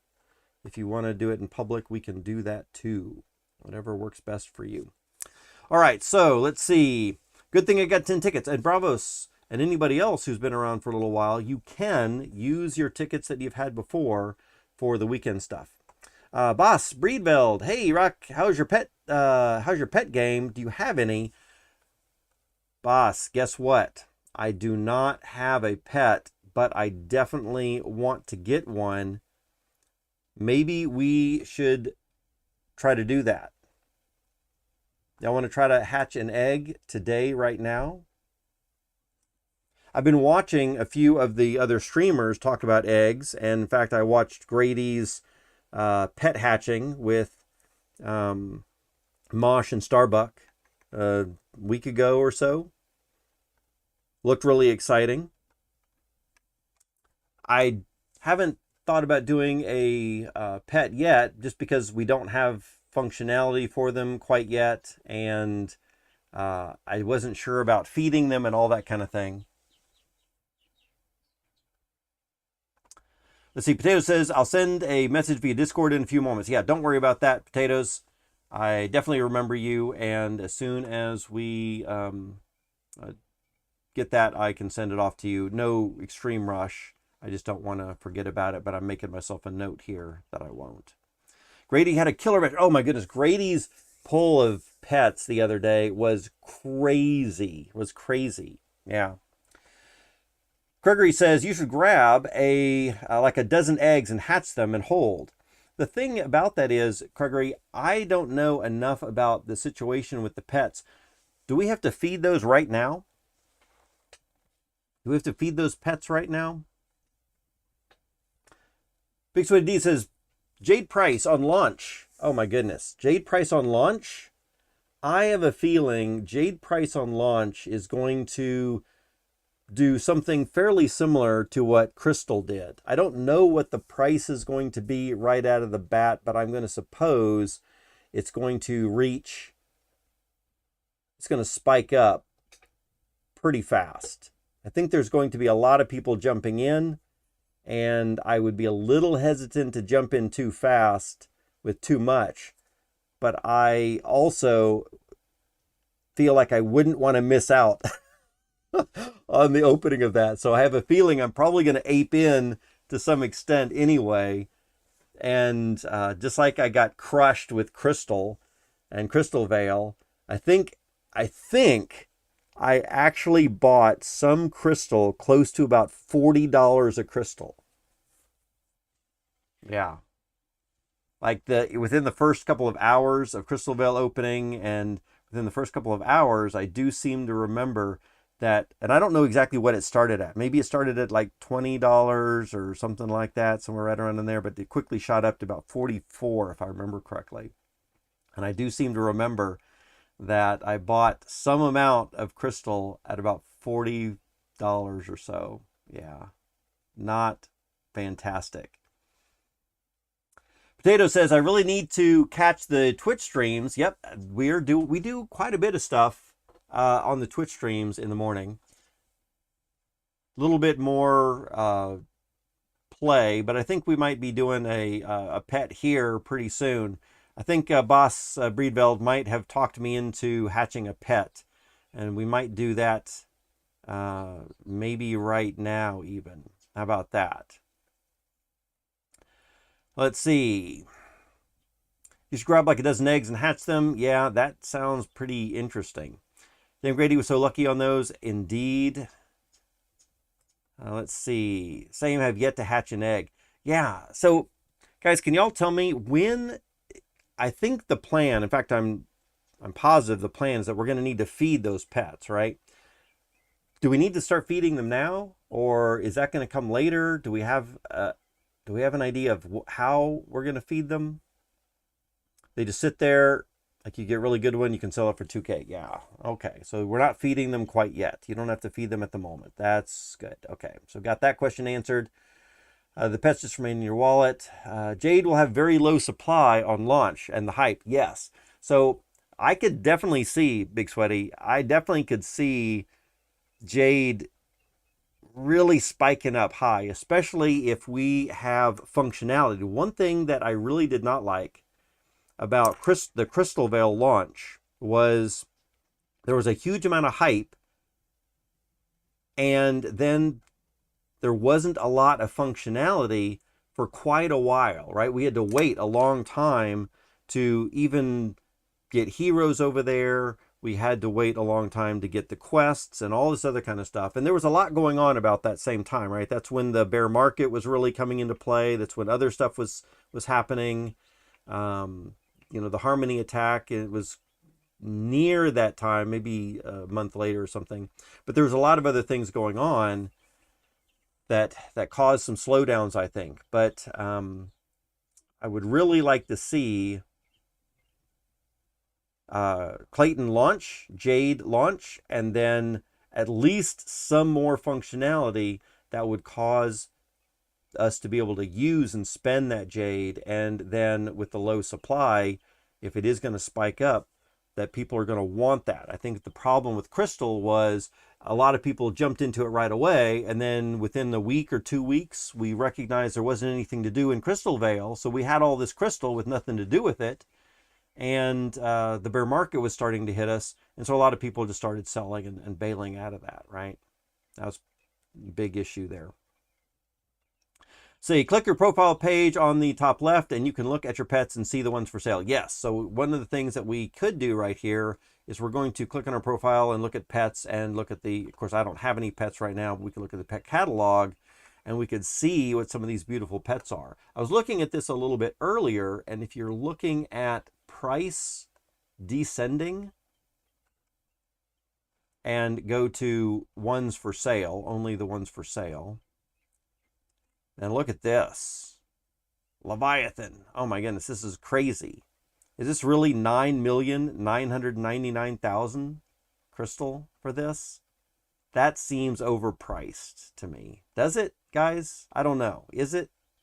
What do y'all think about that? A Leviathan. It is mythic. It's got 9 stars with it, right? Fishing, woodworking, and combat.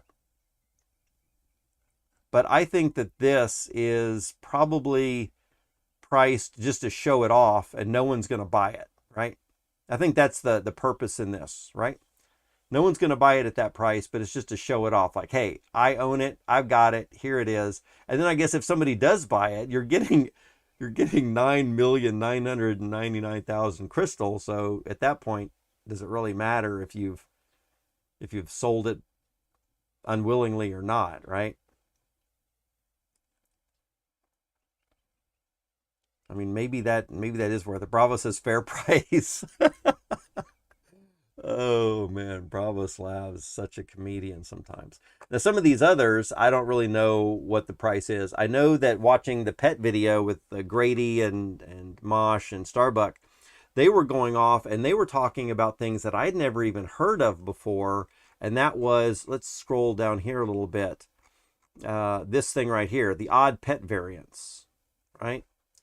I'd never even heard of odd pet variants before, where you could have these special types of, goose, like a golden goose or a blue goose or something at these certain types of things. And the gold river whelp being a mythic. And then there were certain rare backgrounds. So if you held one of these backgrounds, then that was a special, maybe even an extra rare card or type of thing, right? So I was not aware of these type of things either. But that video certainly made me aware of all this kind of stuff. So I think this is also a little bit of a troll here as well. Y'all tell me what you think. We've got a common little pet here, common water, single starred fishing bonus here that is trying to be sold for 1 million crystal. And I have a feeling this is just a troll for a goose for Team Goose. What do y'all think? You think Team Goose is trying to do a little advertising with this right here, perhaps? That is my guess. And so someone's put it on sale there to kind of get it in the eye of other people.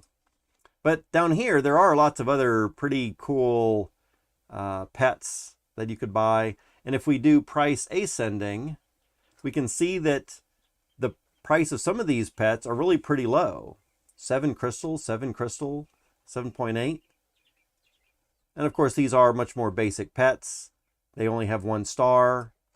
So, I'm not sure that that's the greatest pet. Also, something that I did learn in watching that video a while back as well is that it sounds to me like common pets and maybe some variation of common pets, maybe even all the common pets, are not going to be worthwhile to hold on to because the cost in feeding these pets is going to outweigh the bonuses for using or applying common pets.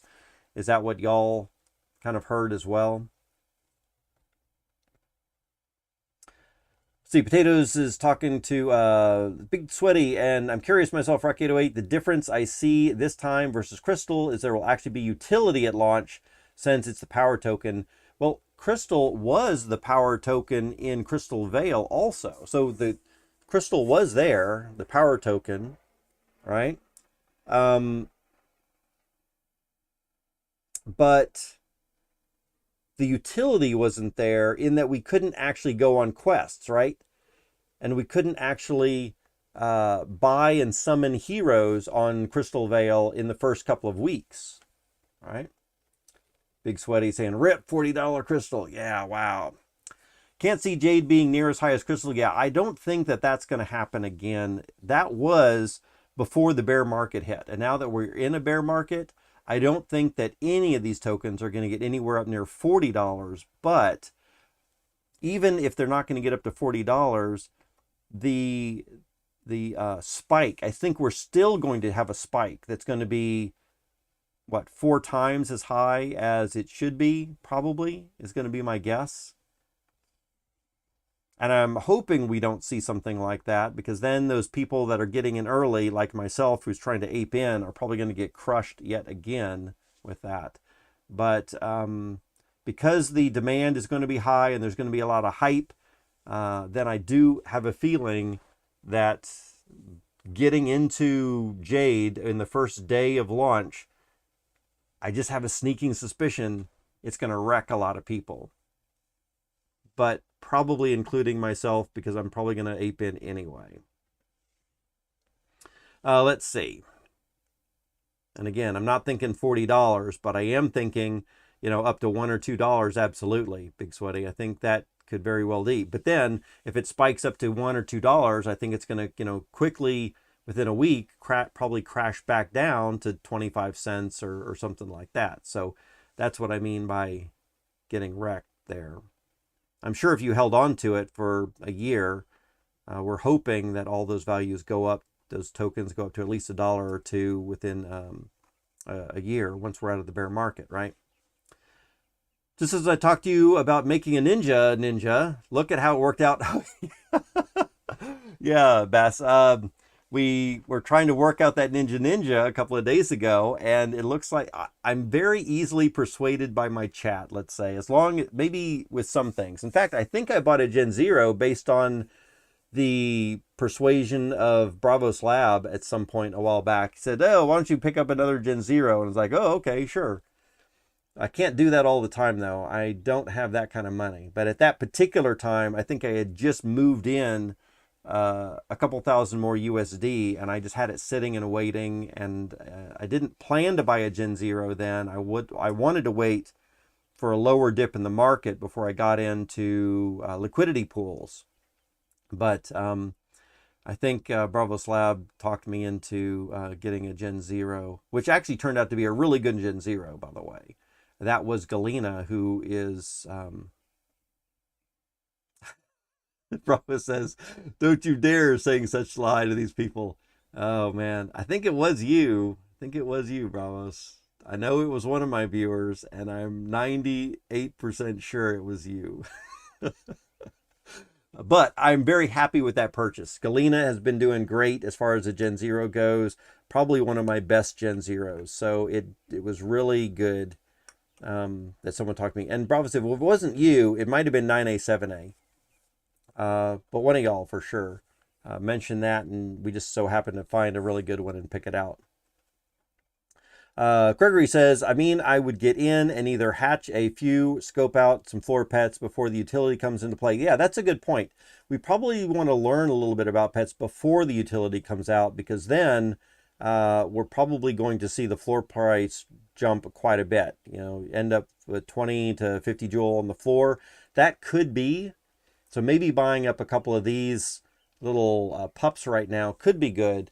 The only thing that I'm slightly worried about with buying up a whole bunch of these is, again, we've been specifically told that common pets are probably not going to be worth holding just for the feed costs.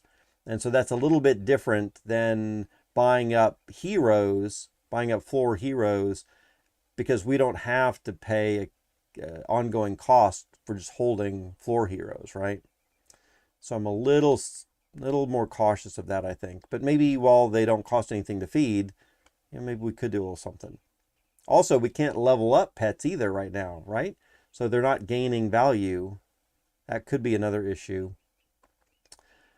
That's an odd variant goose, insane high still. Yeah, oh, that goose that we were looking at, it was an odd variant? Is that why? Maybe so. I didn't notice that it was a golden goose, but if you did notice, then yeah, that could be why it was so high. Gregory says, I think it might make having pests less profitable, but I imagine it will help the leveling and stuff. Yeah, it should. Potatoes says, in my opinion, it might be good time to scoop up floor pets that are rare with 2 Prof bonus arts. Yeah, so that could be a good thing. Let's see what that would look like, right?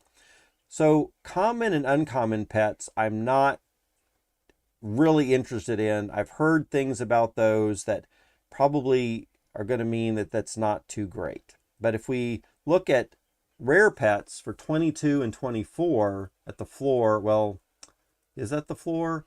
The floor might be closer to 30 or 29 right here. I mean, there is an outlier here at 22, but I think for the most part, the floor is probably 28, 29, 30 for these. And so these pets, rare, these might be ones that we would think about scooping up a little bit here. I don't know if I'm going to get one of these today. I think I'm going to follow Bass's suggestion, and we might try to hatch a pet, or at least start that hatch today, and we'll do it for a 24-hour hatch and watch that hatch tomorrow on stream. And if that's the case, it's 4 o'clock right now, and that means that I definitely want to be hatching sometime before the end of the stream tomorrow. So maybe we should buy that pretty quick. And then that way we can get it incubated today, and maybe we'll watch it hatch tomorrow on stream. Let's see here. Yeah, but buying these, Bravo says underpriced maybe, if you're talking about these. These, it's hard for me to tell if these are underpriced right now or not. It is certainly the floor. Maybe they're going to go up more. I know we were seeing earlier that Gregory was saying, 20 to 50 jewel floor, perhaps. But of course, these are at 20. Of course, maybe we're talking about common pets being a floor of 20, but I kind of doubt that. I think people are going to be getting rid of those commons. Let's see. All right, let's go and do a pet. What do y'all say? Let's do something here. Let's X out of this. We've got an egg. I think we've got a couple of eggs. Let's see what we've got in our inventory. This account does not have any eggs. Okay, no eggs here. But this account over here does.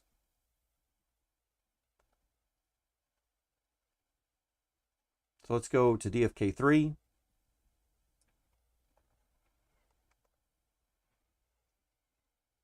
And then we can take a look at inventory here. And I think we've got a blue egg or a couple of blue eggs. Yeah, we've got 3 of these blue eggs. We've got 1 yellow egg.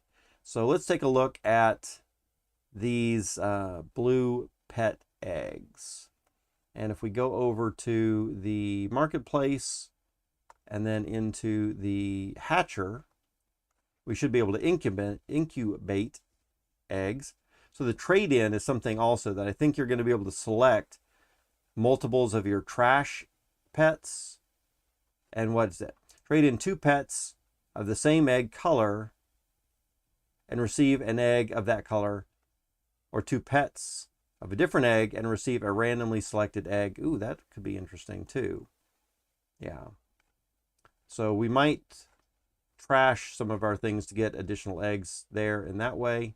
But in the meantime, let's start an incubation, and y'all can come back tomorrow and watch the stream for a hatching. So let's do a blue.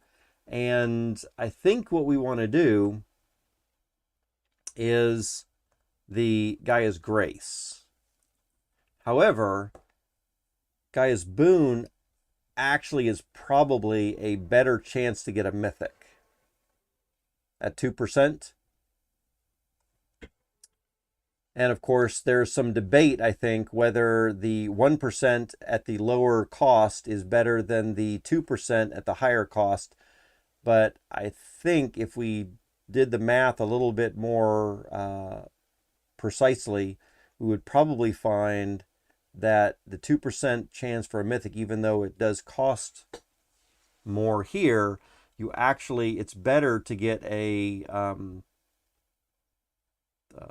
smaller number of chances at a higher percent. So imagine if you've got 5 chances at 10% or 1 chance at 50%, which is more likely? I think the 1 chance at 50% ultimately is a better odds than 5 chances at 10%. Right?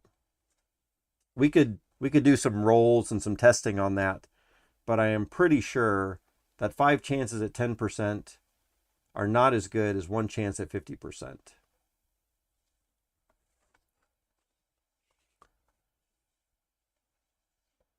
Is that 1% worth it? So for me right now with this specific pet, it's not worth it. I think maybe if I was doing something like Mosh or Grady or Starbuck, where they're really trying to fine tune their winnings and earnings from pets, I think for that type of person, probably Gaia's Boon is going to be the way to go, I think.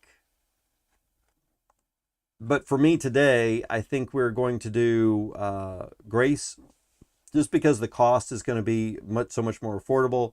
And really for me today, it's just about not necessarily getting a mythic, but it's just about getting a pet. And we don't want to wait 168 hours. We're going to wait just 24 hours to do it tomorrow. However, it looks like I'm still missing some Lantern Eye. I'm missing, what, 27 Lantern Eye? So it looks like we're going to need to buy some Lantern Eye first. Let's see what y'all are saying here.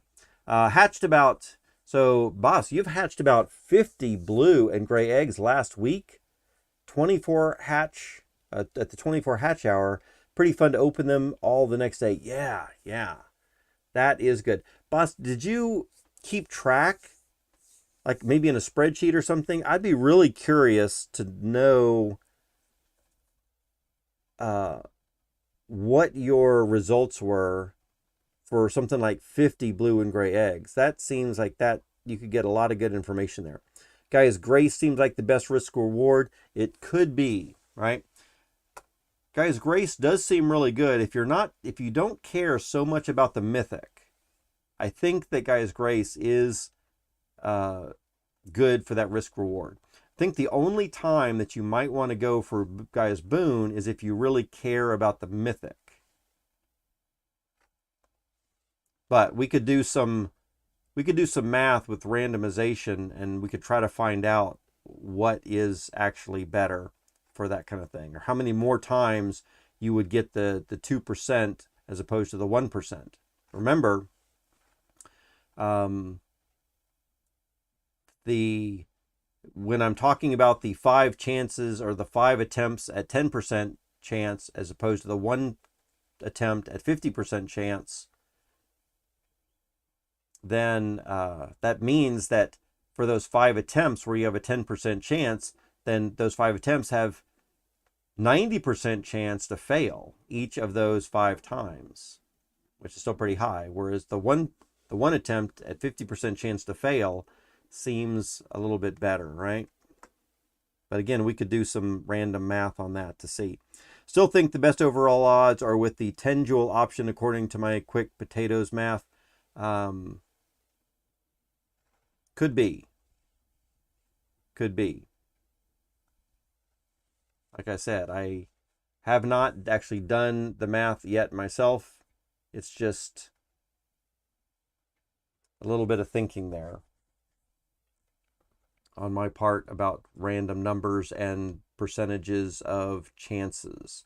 Anyway, this is what we're going to be doing. We're going to be doing Gaia's Grace.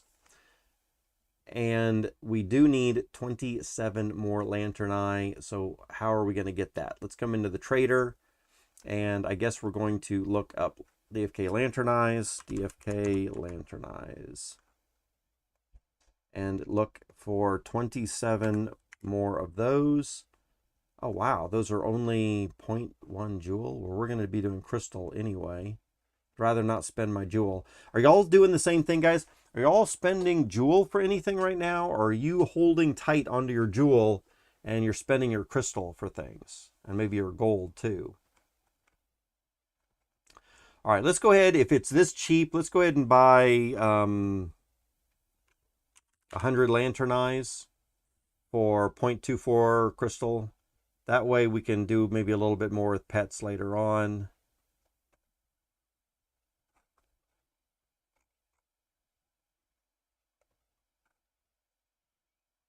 All right, so let's see.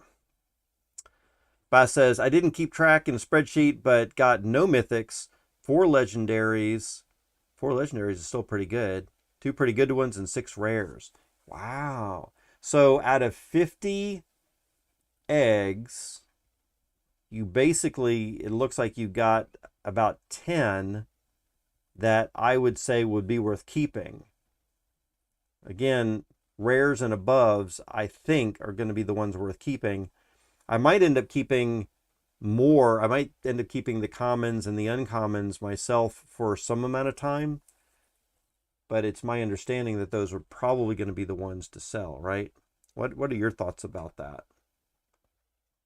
Let's get back into the hatchery. Oops, hatchery. Tell you what, let's ring this bell here. Let's ring our little horseshoe for good luck. And then we're going to come into the hatchery. Incubate. Blue for Gaia's Grace. And now we've got all the stuff that we need. It's going to be 10 crystal. It's going to be 500 gold. It's going to be 200 Gaia Tears, which I have quite a few of those, I think. 50 Lantern Eye, 50 Iron Scale. We're going to have a 25-hour incubation time, so we will hatch this little pet tomorrow on stream about this same time. And a 10% shiny chance, 1% mythic, 4% legendary. We've rung the little horseshoe bell for good luck. Let's approve the contract. Can we not do that yet? Oh, I need to approve each of these first. That is crazy. Blockchain games, got to approve every little thing. Why isn't there one button that just approves all of these?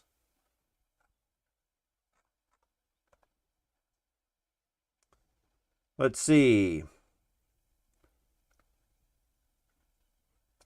Bravo says about a 20% chance of success rate. Interesting, yeah. But that's about right.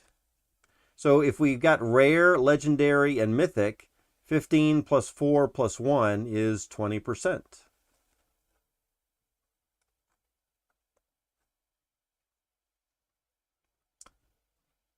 Boss says run above EV for legendaries for sure. Potatoes sent you a DM on Discord with the quick math I did on 10 versus 50. Okay, thanks, Potatoes. I really do appreciate a good breakdown of the math so I can review that a little bit myself and see what other people are looking at that I might not be thinking of. I also am just not that educated in math that deals with chances or chance. So that could be something as well, is maybe my thinking is just not really very accurate as far as that goes.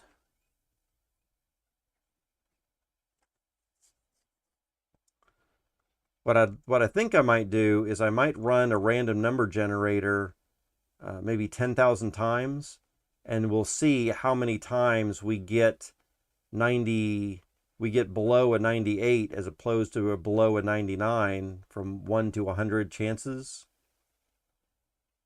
All right, let's go ahead and approve the egg contract.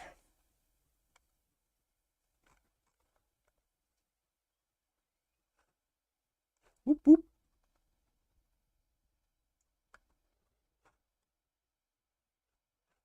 Let's see, on my whispers. Potatoes, are you saying that you sent me a DM on Discord? Okay, I gotcha. Gotcha. All right, so now we can start the incubation. It is 4:18 my time. So maybe by about 4:20 or 4:30, which is about the time we're going to do a giveaway tomorrow anyway. So that could be good to kind of integrate the pet hatching with the giveaway right then. Start the incubation right now. I think we're ready. Bum, bum, bum. Confirm. There we go. 1 egg being incubated. Thanks to Boss Breedveld, who convinced me to incubate an egg today. Y'all will be able to thank him for tomorrow's hatching.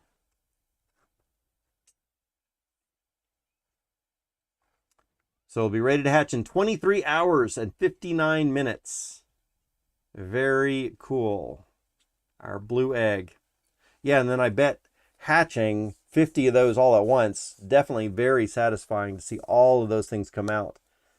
I think, in fact, that's probably going to be more satisfying than just, hatching one or two at a time and be like, oh, yay, or oh, bummer, or something like that. One a day. Although, it could be still interesting. But for me to trading commons in for new eggs, yeah, that could be. I don't know. Not going to sell for 8 crystal. Yeah, that is something too. I think until we really see how effective they're going to be right off the bat, I'm probably not going to be giving up anything too quickly, right?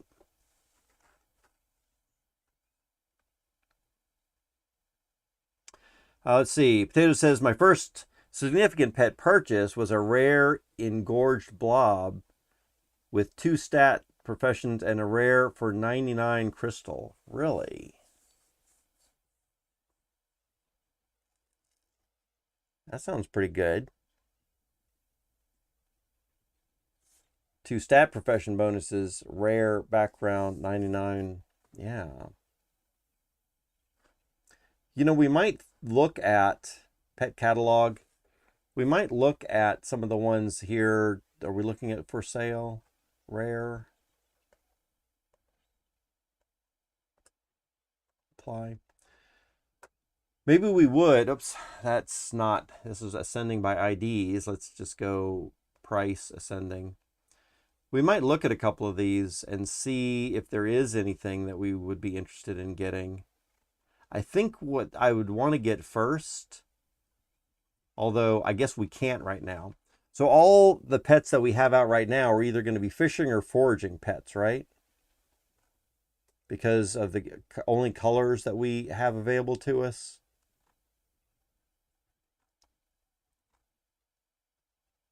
I think that is true. And so what I was really hoping for first is probably a gardening pet. A pet that's going to help us with gardening to get a little bit more income from those liquidity pools. Fishing and foraging, of course, are good to have, I'm sure. Ooh, look at this one. Armor smithing bonus. That's probably going to be important.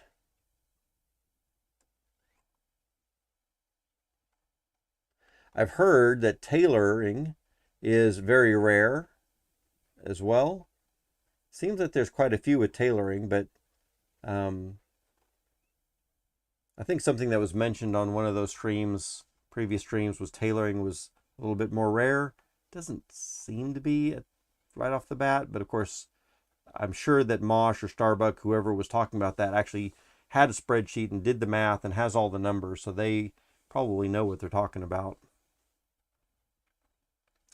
Let's see. Potato says, kind of harsh letting the pets for less than the hatch fee, right? Yeah, exactly. Yeah. Who knows? The commons might still have value in the future. It's possible, I guess. But I'm pretty sure it's one of the devs that said, like Frisky or somebody, that made some comment like it being possible or likely that the commons at least might not be worth it.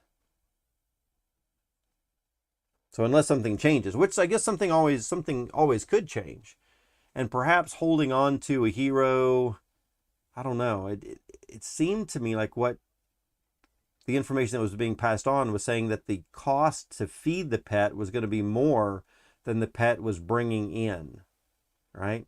And if that's the case, you don't want to be continuing to lose value week after week because you're paying more for food costs than the pet's bringing in, right?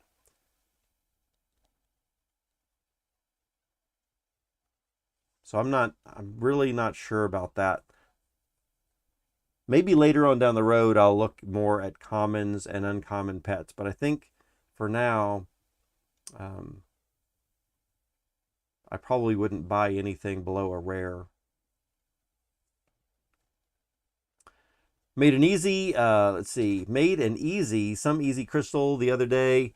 buying pets at 8 crystal and trading for eggs when they were at 18 crystal. Oh, wow.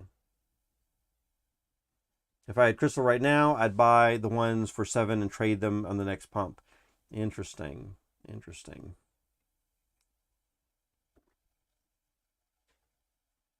Yeah, I think that does sound like that would probably be a good thing to do, potatoes. I'm just a little unsure of that myself. Plus, I don't have a ton of crystal to be doing that. If I had the crystal, I think I would be doing a few other things, maybe buying a few more heroes, maybe putting into liquidity pools and that kind of stuff. There's so much we can do in this game already. It's not even really a game that we're able to play a whole lot right now, and there's so much we can do. It's hard to decide what to do, right? Oh man. But that's something I definitely love about it. Each of us can, focus in an area that we enjoy.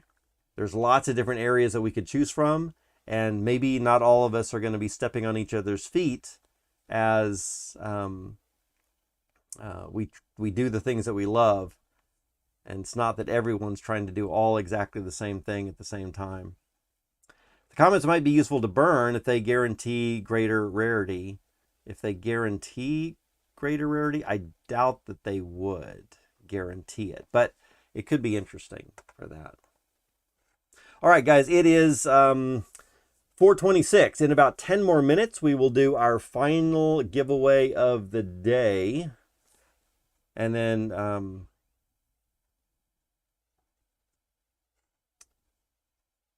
we will do our last drawing for the rewards tickets. And then we will move on from there. Let's see. Let's get this. Potatoes, don't forget to send me your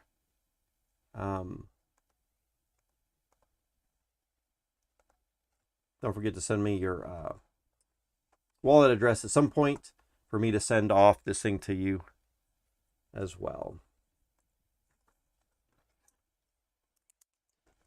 I'm going to make an extra note. All right. Let's see. In the meantime, until then, we've incubated, or we've started to incubate one of our eggs. It'll be ready tomorrow. We've got 30 more minutes of the stream. I think I've caught up with everything that I need to do here today. I don't think there's much else that we need to do. Let me check my little spreadsheet and see, what are y'all doing today in DeFi Kingdoms? What are y'all's plans to do for the next 24 hours? Are y'all hatching pets? Are you getting into liquidity pools? Are y'all doing auto-questing with bots? Speaking of bots, I do need to follow up with Coolio. I'm going to be looking into the DFK helper a little bit more, and I'm going to create a wallet specifically for us to look at on stream day after day and kind of see how that's doing. I'm hoping I can get some more funds to buy a couple of floor heroes to put in this new wallet just for this event. And we'll see how that goes. I'm not sure. I'm having some trouble getting some fiat into crypto right at the moment. So we'll see if that happens anytime soon. If not, then I'll have to put some of my other heroes in there. But that is something that I'm going to be doing. So if y'all are interested in how that goes, I'm interested also, how many of y'all are already using some kind of automated tool, whether it's DFK Helper or the Waifu Bot or DFKey or something like that. How many of y'all are already using some kind of automated tool to help with questing, at least with questing, if not more?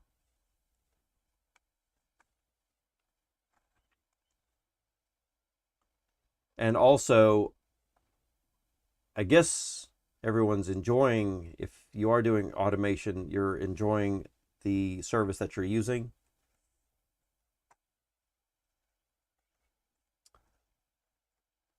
let's see here. Let me check out my to-do list. Galena, we have sent to Galena off with the stamp pots and the questing. We've done the market data updates for today. We've done the spreadsheet tracking. We have looked at our Gen0 rentals. We have checked for, oh, one thing that we do want to be aware of is under our waifu, there is a new update. For those that weren't here this morning, if you are using waifu, there is a optional update today, but it does a few things that might be kind of interesting to some people. And specifically, it's going to fixes training quests where your heroes has too much stat value in the main stat. Yeah, if you have too much stat value in the training quest, it's going to maybe use the next best stat. There was something else that we had available here as well, which is level up. Oops, not that, this. You can now send your full XP heroes to training quests first to drain their stamina before leveling up, which I thought was really good also. And I wanted to talk to Carlo, so maybe I'll do that here as well. Suggestions. Wow. Sending heroes to training quests before leveling to spend full stamina.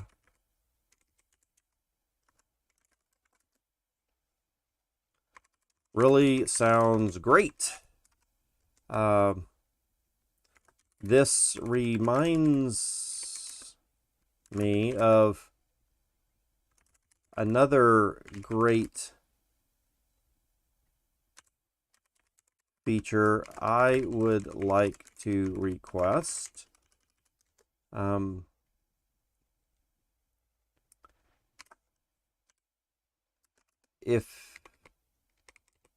How about if a hero has full XP and is ready to level up, then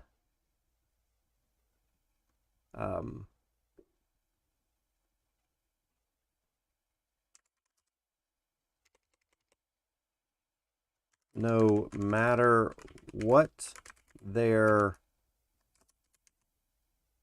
or maybe not no matter, then we should send them on a training quest right away, even if not full XP, or not wait for full stamina.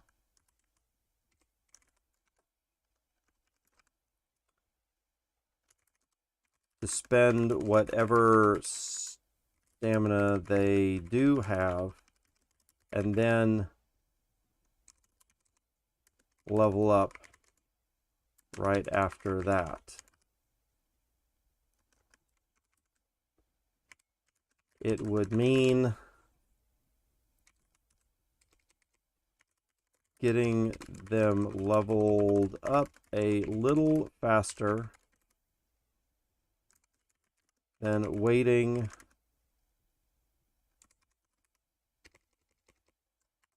possibly several hours for them to gain full stamina again.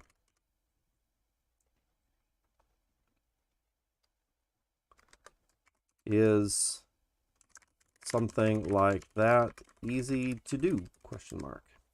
All right. So that sounds really good. And there is but there is the announcement right here that I did want to get across.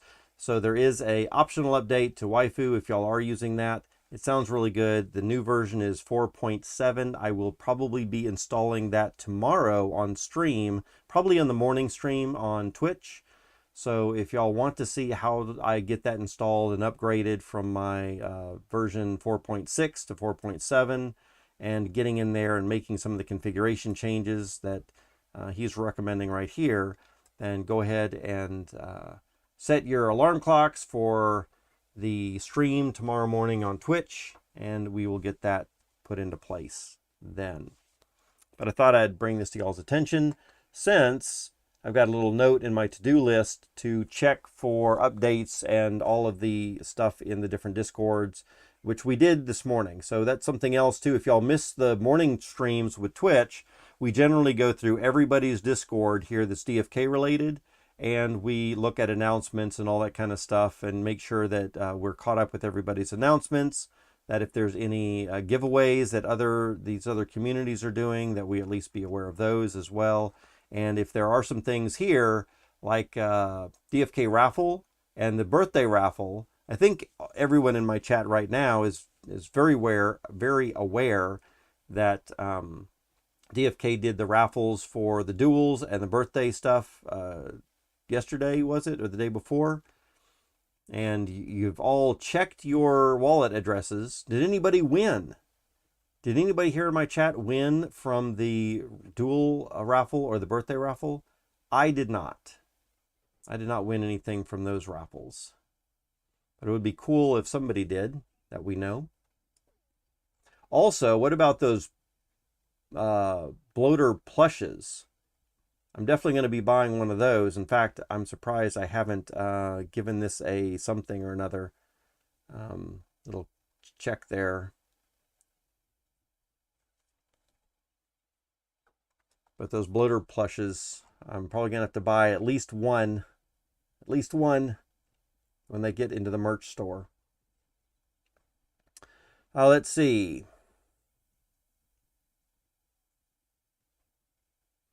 Catch up in chat real quick. Boss says, I've got 50 heroes with multi-quest queue. That isn't too much of a time issue anymore. Ah, gotcha. Yeah. So the multi-quest is really helping you out with those 50 heroes. That's pretty good.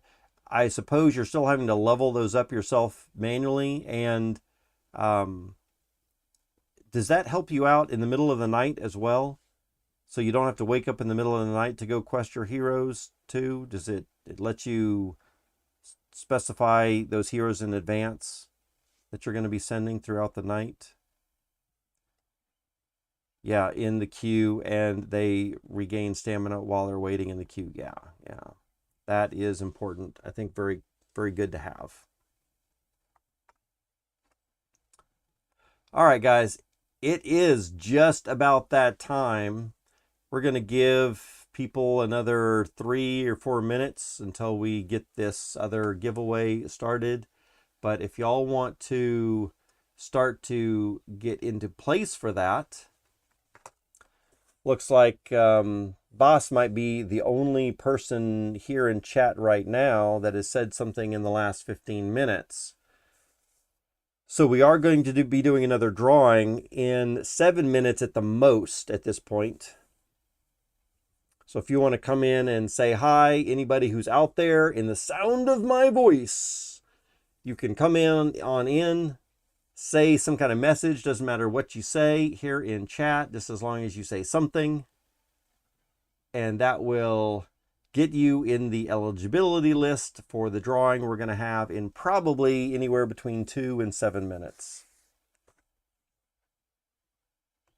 We'll flash this up on the screen as well in case anyone's kind of got their volume down low. Maybe they'll look over here and see that we've got tickets for sale, or not for sale, but for giveaway.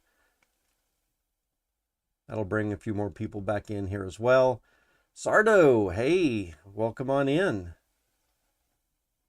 Yeah, that definitely got you in the list right there as one of the potential users. How are you doing today, Sardo? We're about to do our giveaway. I think you've probably heard me talk about this before already. You've been here and chat with us for a couple of days now.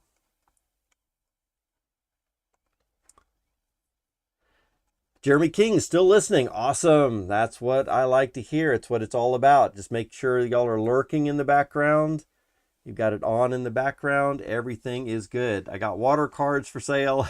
Bravo says. Mystical Meow is still with us. Thanks for hanging out.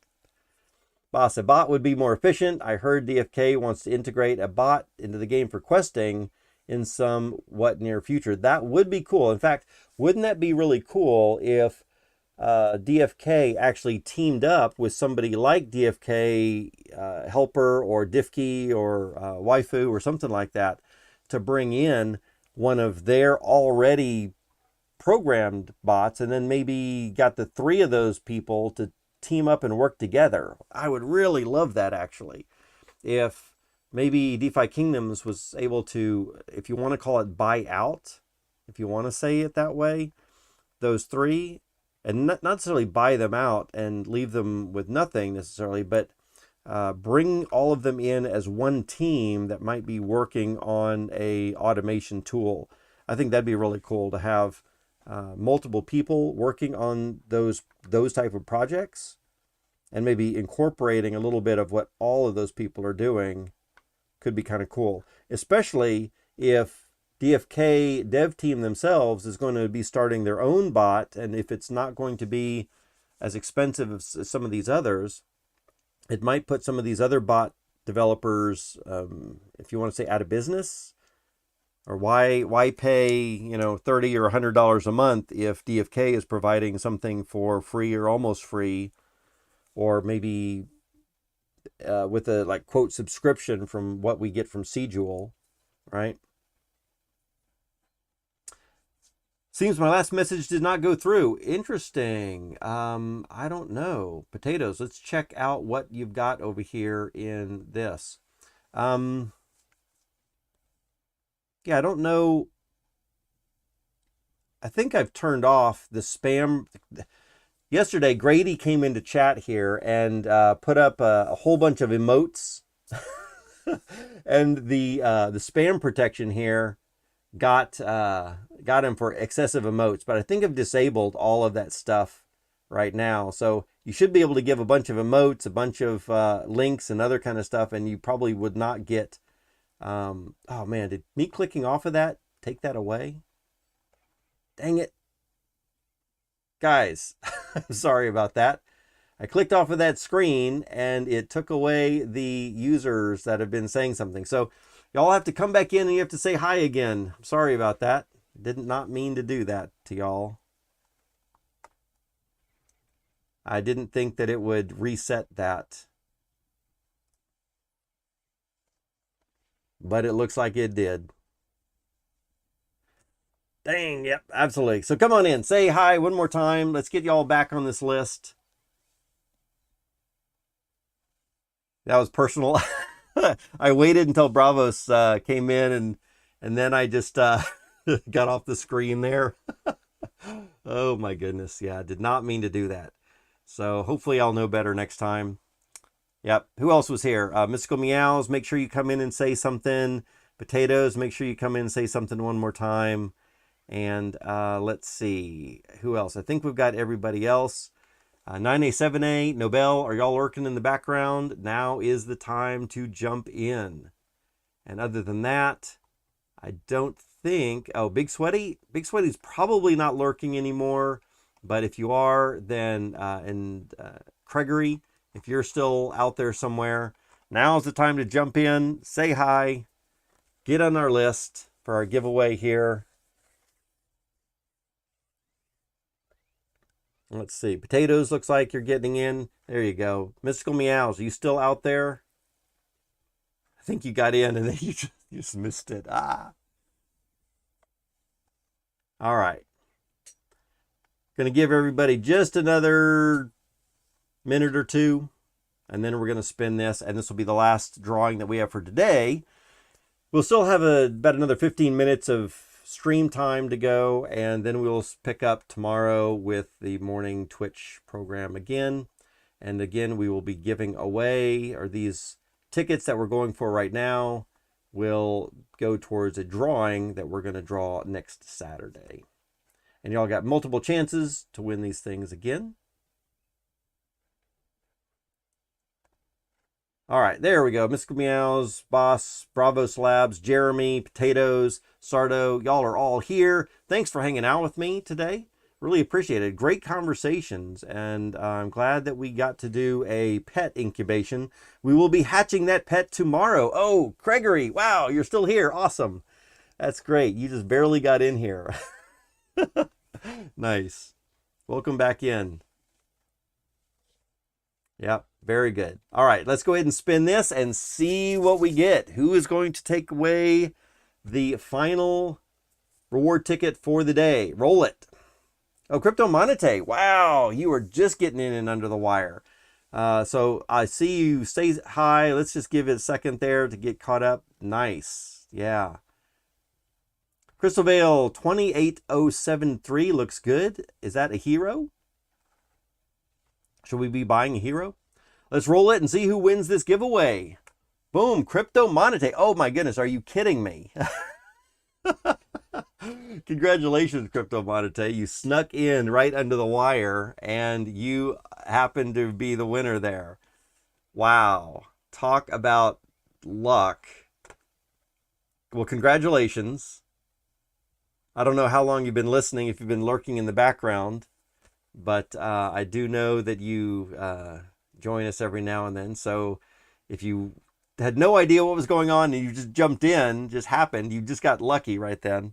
We are doing giveaways every hour. I think starting tomorrow, we're going to be giving away, or the giveaways, you just came on? Oh, wow, that's crazy. That is crazy. So starting tomorrow and for all next week, our giveaways are going to be done probably at every half hour mark. So 9:30 a.m., 10:30 a.m., 11:30 a.m. on those half hour marks. And then also Potato says, rigged.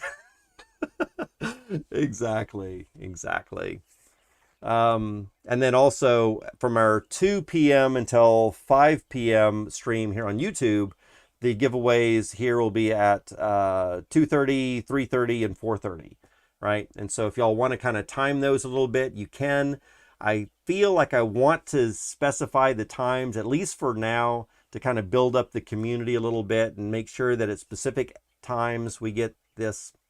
Say, what do you win, Crypto Monete? So Crypto Monete, since you haven't been watching a lot the last couple of days, what you won right now is you won the Rock 808 Play to Earn reward ticket.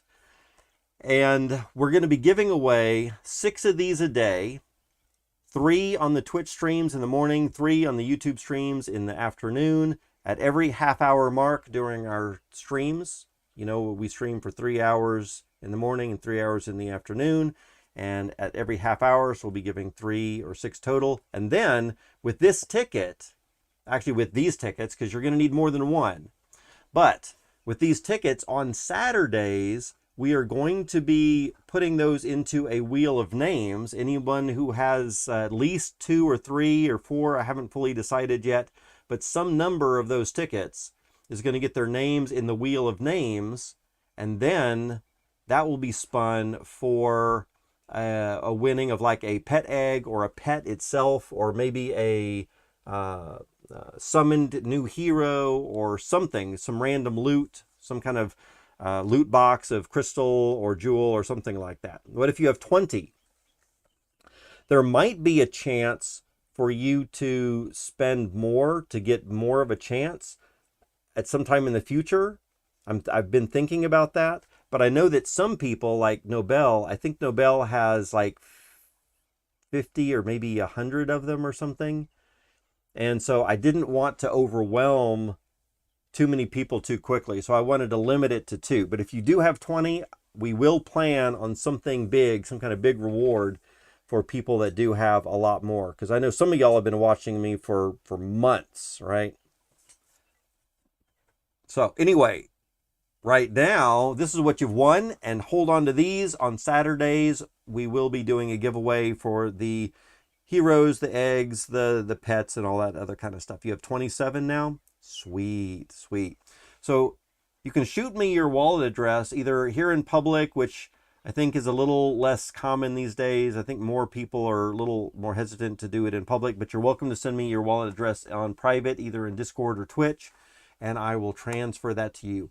for those brave souls who are fine sending their wallet addresses here in public, I will actually transfer the stuff to you here in public as well, so you can see it. I know that some people like to see the transfer happen, and technically, I guess I do like to show the transfers here rather than, you know, secretively behind the scenes.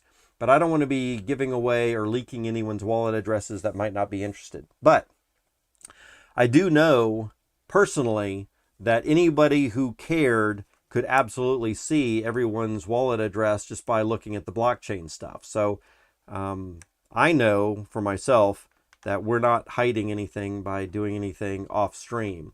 But some people still feel a little weird about it, and I want to respect that for those people. So yeah, if you send it to me, if you send me your wallet address in private, I will send you the transfer in private as well. Even if it's during the stream, for those of you that haven't been watching, I'll just pull this window off to the other screen and transfer it to you there off stream, so it's not quite, so no wallet addresses are appearing on the stream. Anyway, Crypto Monete, congratulations. I wish we had an audio alert bell just like we do on the Twitch streams to, you know, do a big congratulations. But Rocks fix the giveaways every now and then. How do I do that, Bravos? How do I fix them? I don't think I can fix it with this Nightbot. I haven't looked into it. Maybe there would be a way to fix it. I don't know. But as far as I know, I don't think there's a way to fix it. You just click on the giveaway. Something else, though, that I kind of have thought about, even this, I'm a little hesitant to do this with Nightbot because it's just a, you know, you click roll it and then a name appears on the screen. I think I enjoy the anticipation of the wheel of names a little bit more than just the Nightbot thing here. The only thing about this that makes it a little bit nicer is that I don't have to copy or type in all those names. Although, can I have a couple people say something in chat? Can I get 2 or 3 people just to say hi or anything in chat? I'm interested if I could copy and paste names from this user list here, or if it's going to show up appropriately or not. Sardo has said hi, thanks. Anybody else? Just need 1 or 2 other people to say something. Crypto Monete, awesome. Okay, let's wait for 1 or 2 more people to show up in here, and then I will copy. Okay, so if I copied these names like that, Control C to copy, and then put those names into the wheel of names there. Oh, that does work. Okay, so I think in the future, that's what we'll do. I think starting tomorrow, that's how we'll do it. We'll just have y'all say something. You'll get your names in the eligibility list, and then I'll just copy those over to the wheel of names, because I really do like this a lot more. And also, one thing I personally like to do, if there's only a few names, I like to copy them and paste them a couple of times, and then we can do shuffle, shuffle, shuffle, so names are shuffled up a little bit more. And then that way, when you spin it, this is not a real spin, by the way, guys. This is just an example, so don't get your hopes up. But when I spin it, then it's a little bit more interesting that the names are so close that, oh, is it going to make it? Is it going to make it? Oh, there we go. Whereas if you had just a small number of names, let's close that. If we only had a small number of names here, then notice the areas are so large that when you spun this, then of course it's much more obvious more quickly that, oh, Bravos Labs is going to win that one. And you could see, and it takes a little bit of the suspense out if you had something like that. So anyway, I think that is the way that we're going to be doing it tomorrow. A little bit more interesting. And look at that, Bravos Labs. There is 2 editions of your name in there. Rigged. It is rigged for you. All right. So Crypto Monete, you won the second one, potatoes. I still have you on the list. Crypto Monete, I want to make a note. So I owe y'all both a card. Send me your wallet addresses. I think what you said, Crypto Monete, is you're sending it in Discord. That's fine. I'll be able to find it there off stream a little bit. Or actually, I mean, if you sent it right now, I could dig that up on stream. We've still got, well, we've only got 5 minutes. I'll send it to you off stream, Crypto Monete. If you want to confirm a little bit later on, it should be within about 5 minutes after I get off stream. I'll send it. But let's go ahead and start wrapping up stream right now. And this is another reason why I think I'd rather be doing these giveaways at the 30-minute mark, the half-hour mark after the hour. So that gives us a little bit of time to talk and all this kind of stuff before the end of the stream, and we're not kind of pushed right up against the end of the stream here. So thanks, guys, for hanging out. Bravos Labs, thanks for the stream, Rock. Absolutely. I appreciate y'all being here every single time that y'all are here. It really makes it worthwhile to come back. When I'm streaming for 3 hours at a time or for 6 hours a day, and I've got one person sitting in chat, I'm telling you, it's tough. It's tough to keep going. And I think it's a little bit more fun when there's more conversation and more stuff happening than that. And I definitely like the inspiration and the conversation about what's going on in DeFi Kingdoms, because there's a lot of things I don't know either. And to have y'all talk about things and raise questions, and even raising questions that are going to force us to, or compel us maybe, or even inspire us perhaps to look for answers and find solutions or something like that, even if none of us know what those answers are, is kind of interesting as well. So thanks to y'all for being here. It really does help me keep going, and hopefully we can build the DFK community. I know the viewers out there, a lot of people are watching, whether it's Grady or Sargent or Intergrove or Sandwich Punch or the any of that other kind of stuff, to build up our communities a little bit more. I think that's going to help everybody, and it's also going to help get the word out more often. More videos, more content, higher viewership is going to cause YouTube and Twitch also to share those videos with more people, and then maybe bring more people into the DFK community. So amazingly enough, y'all being here in chat is ultimately going to bring more users to the community there. Also, imagine that you're watching a video for some game and there's some streamer on there and they've got one person in their chat room. How do you think that you might want to play a game where they've got one person in their chat room?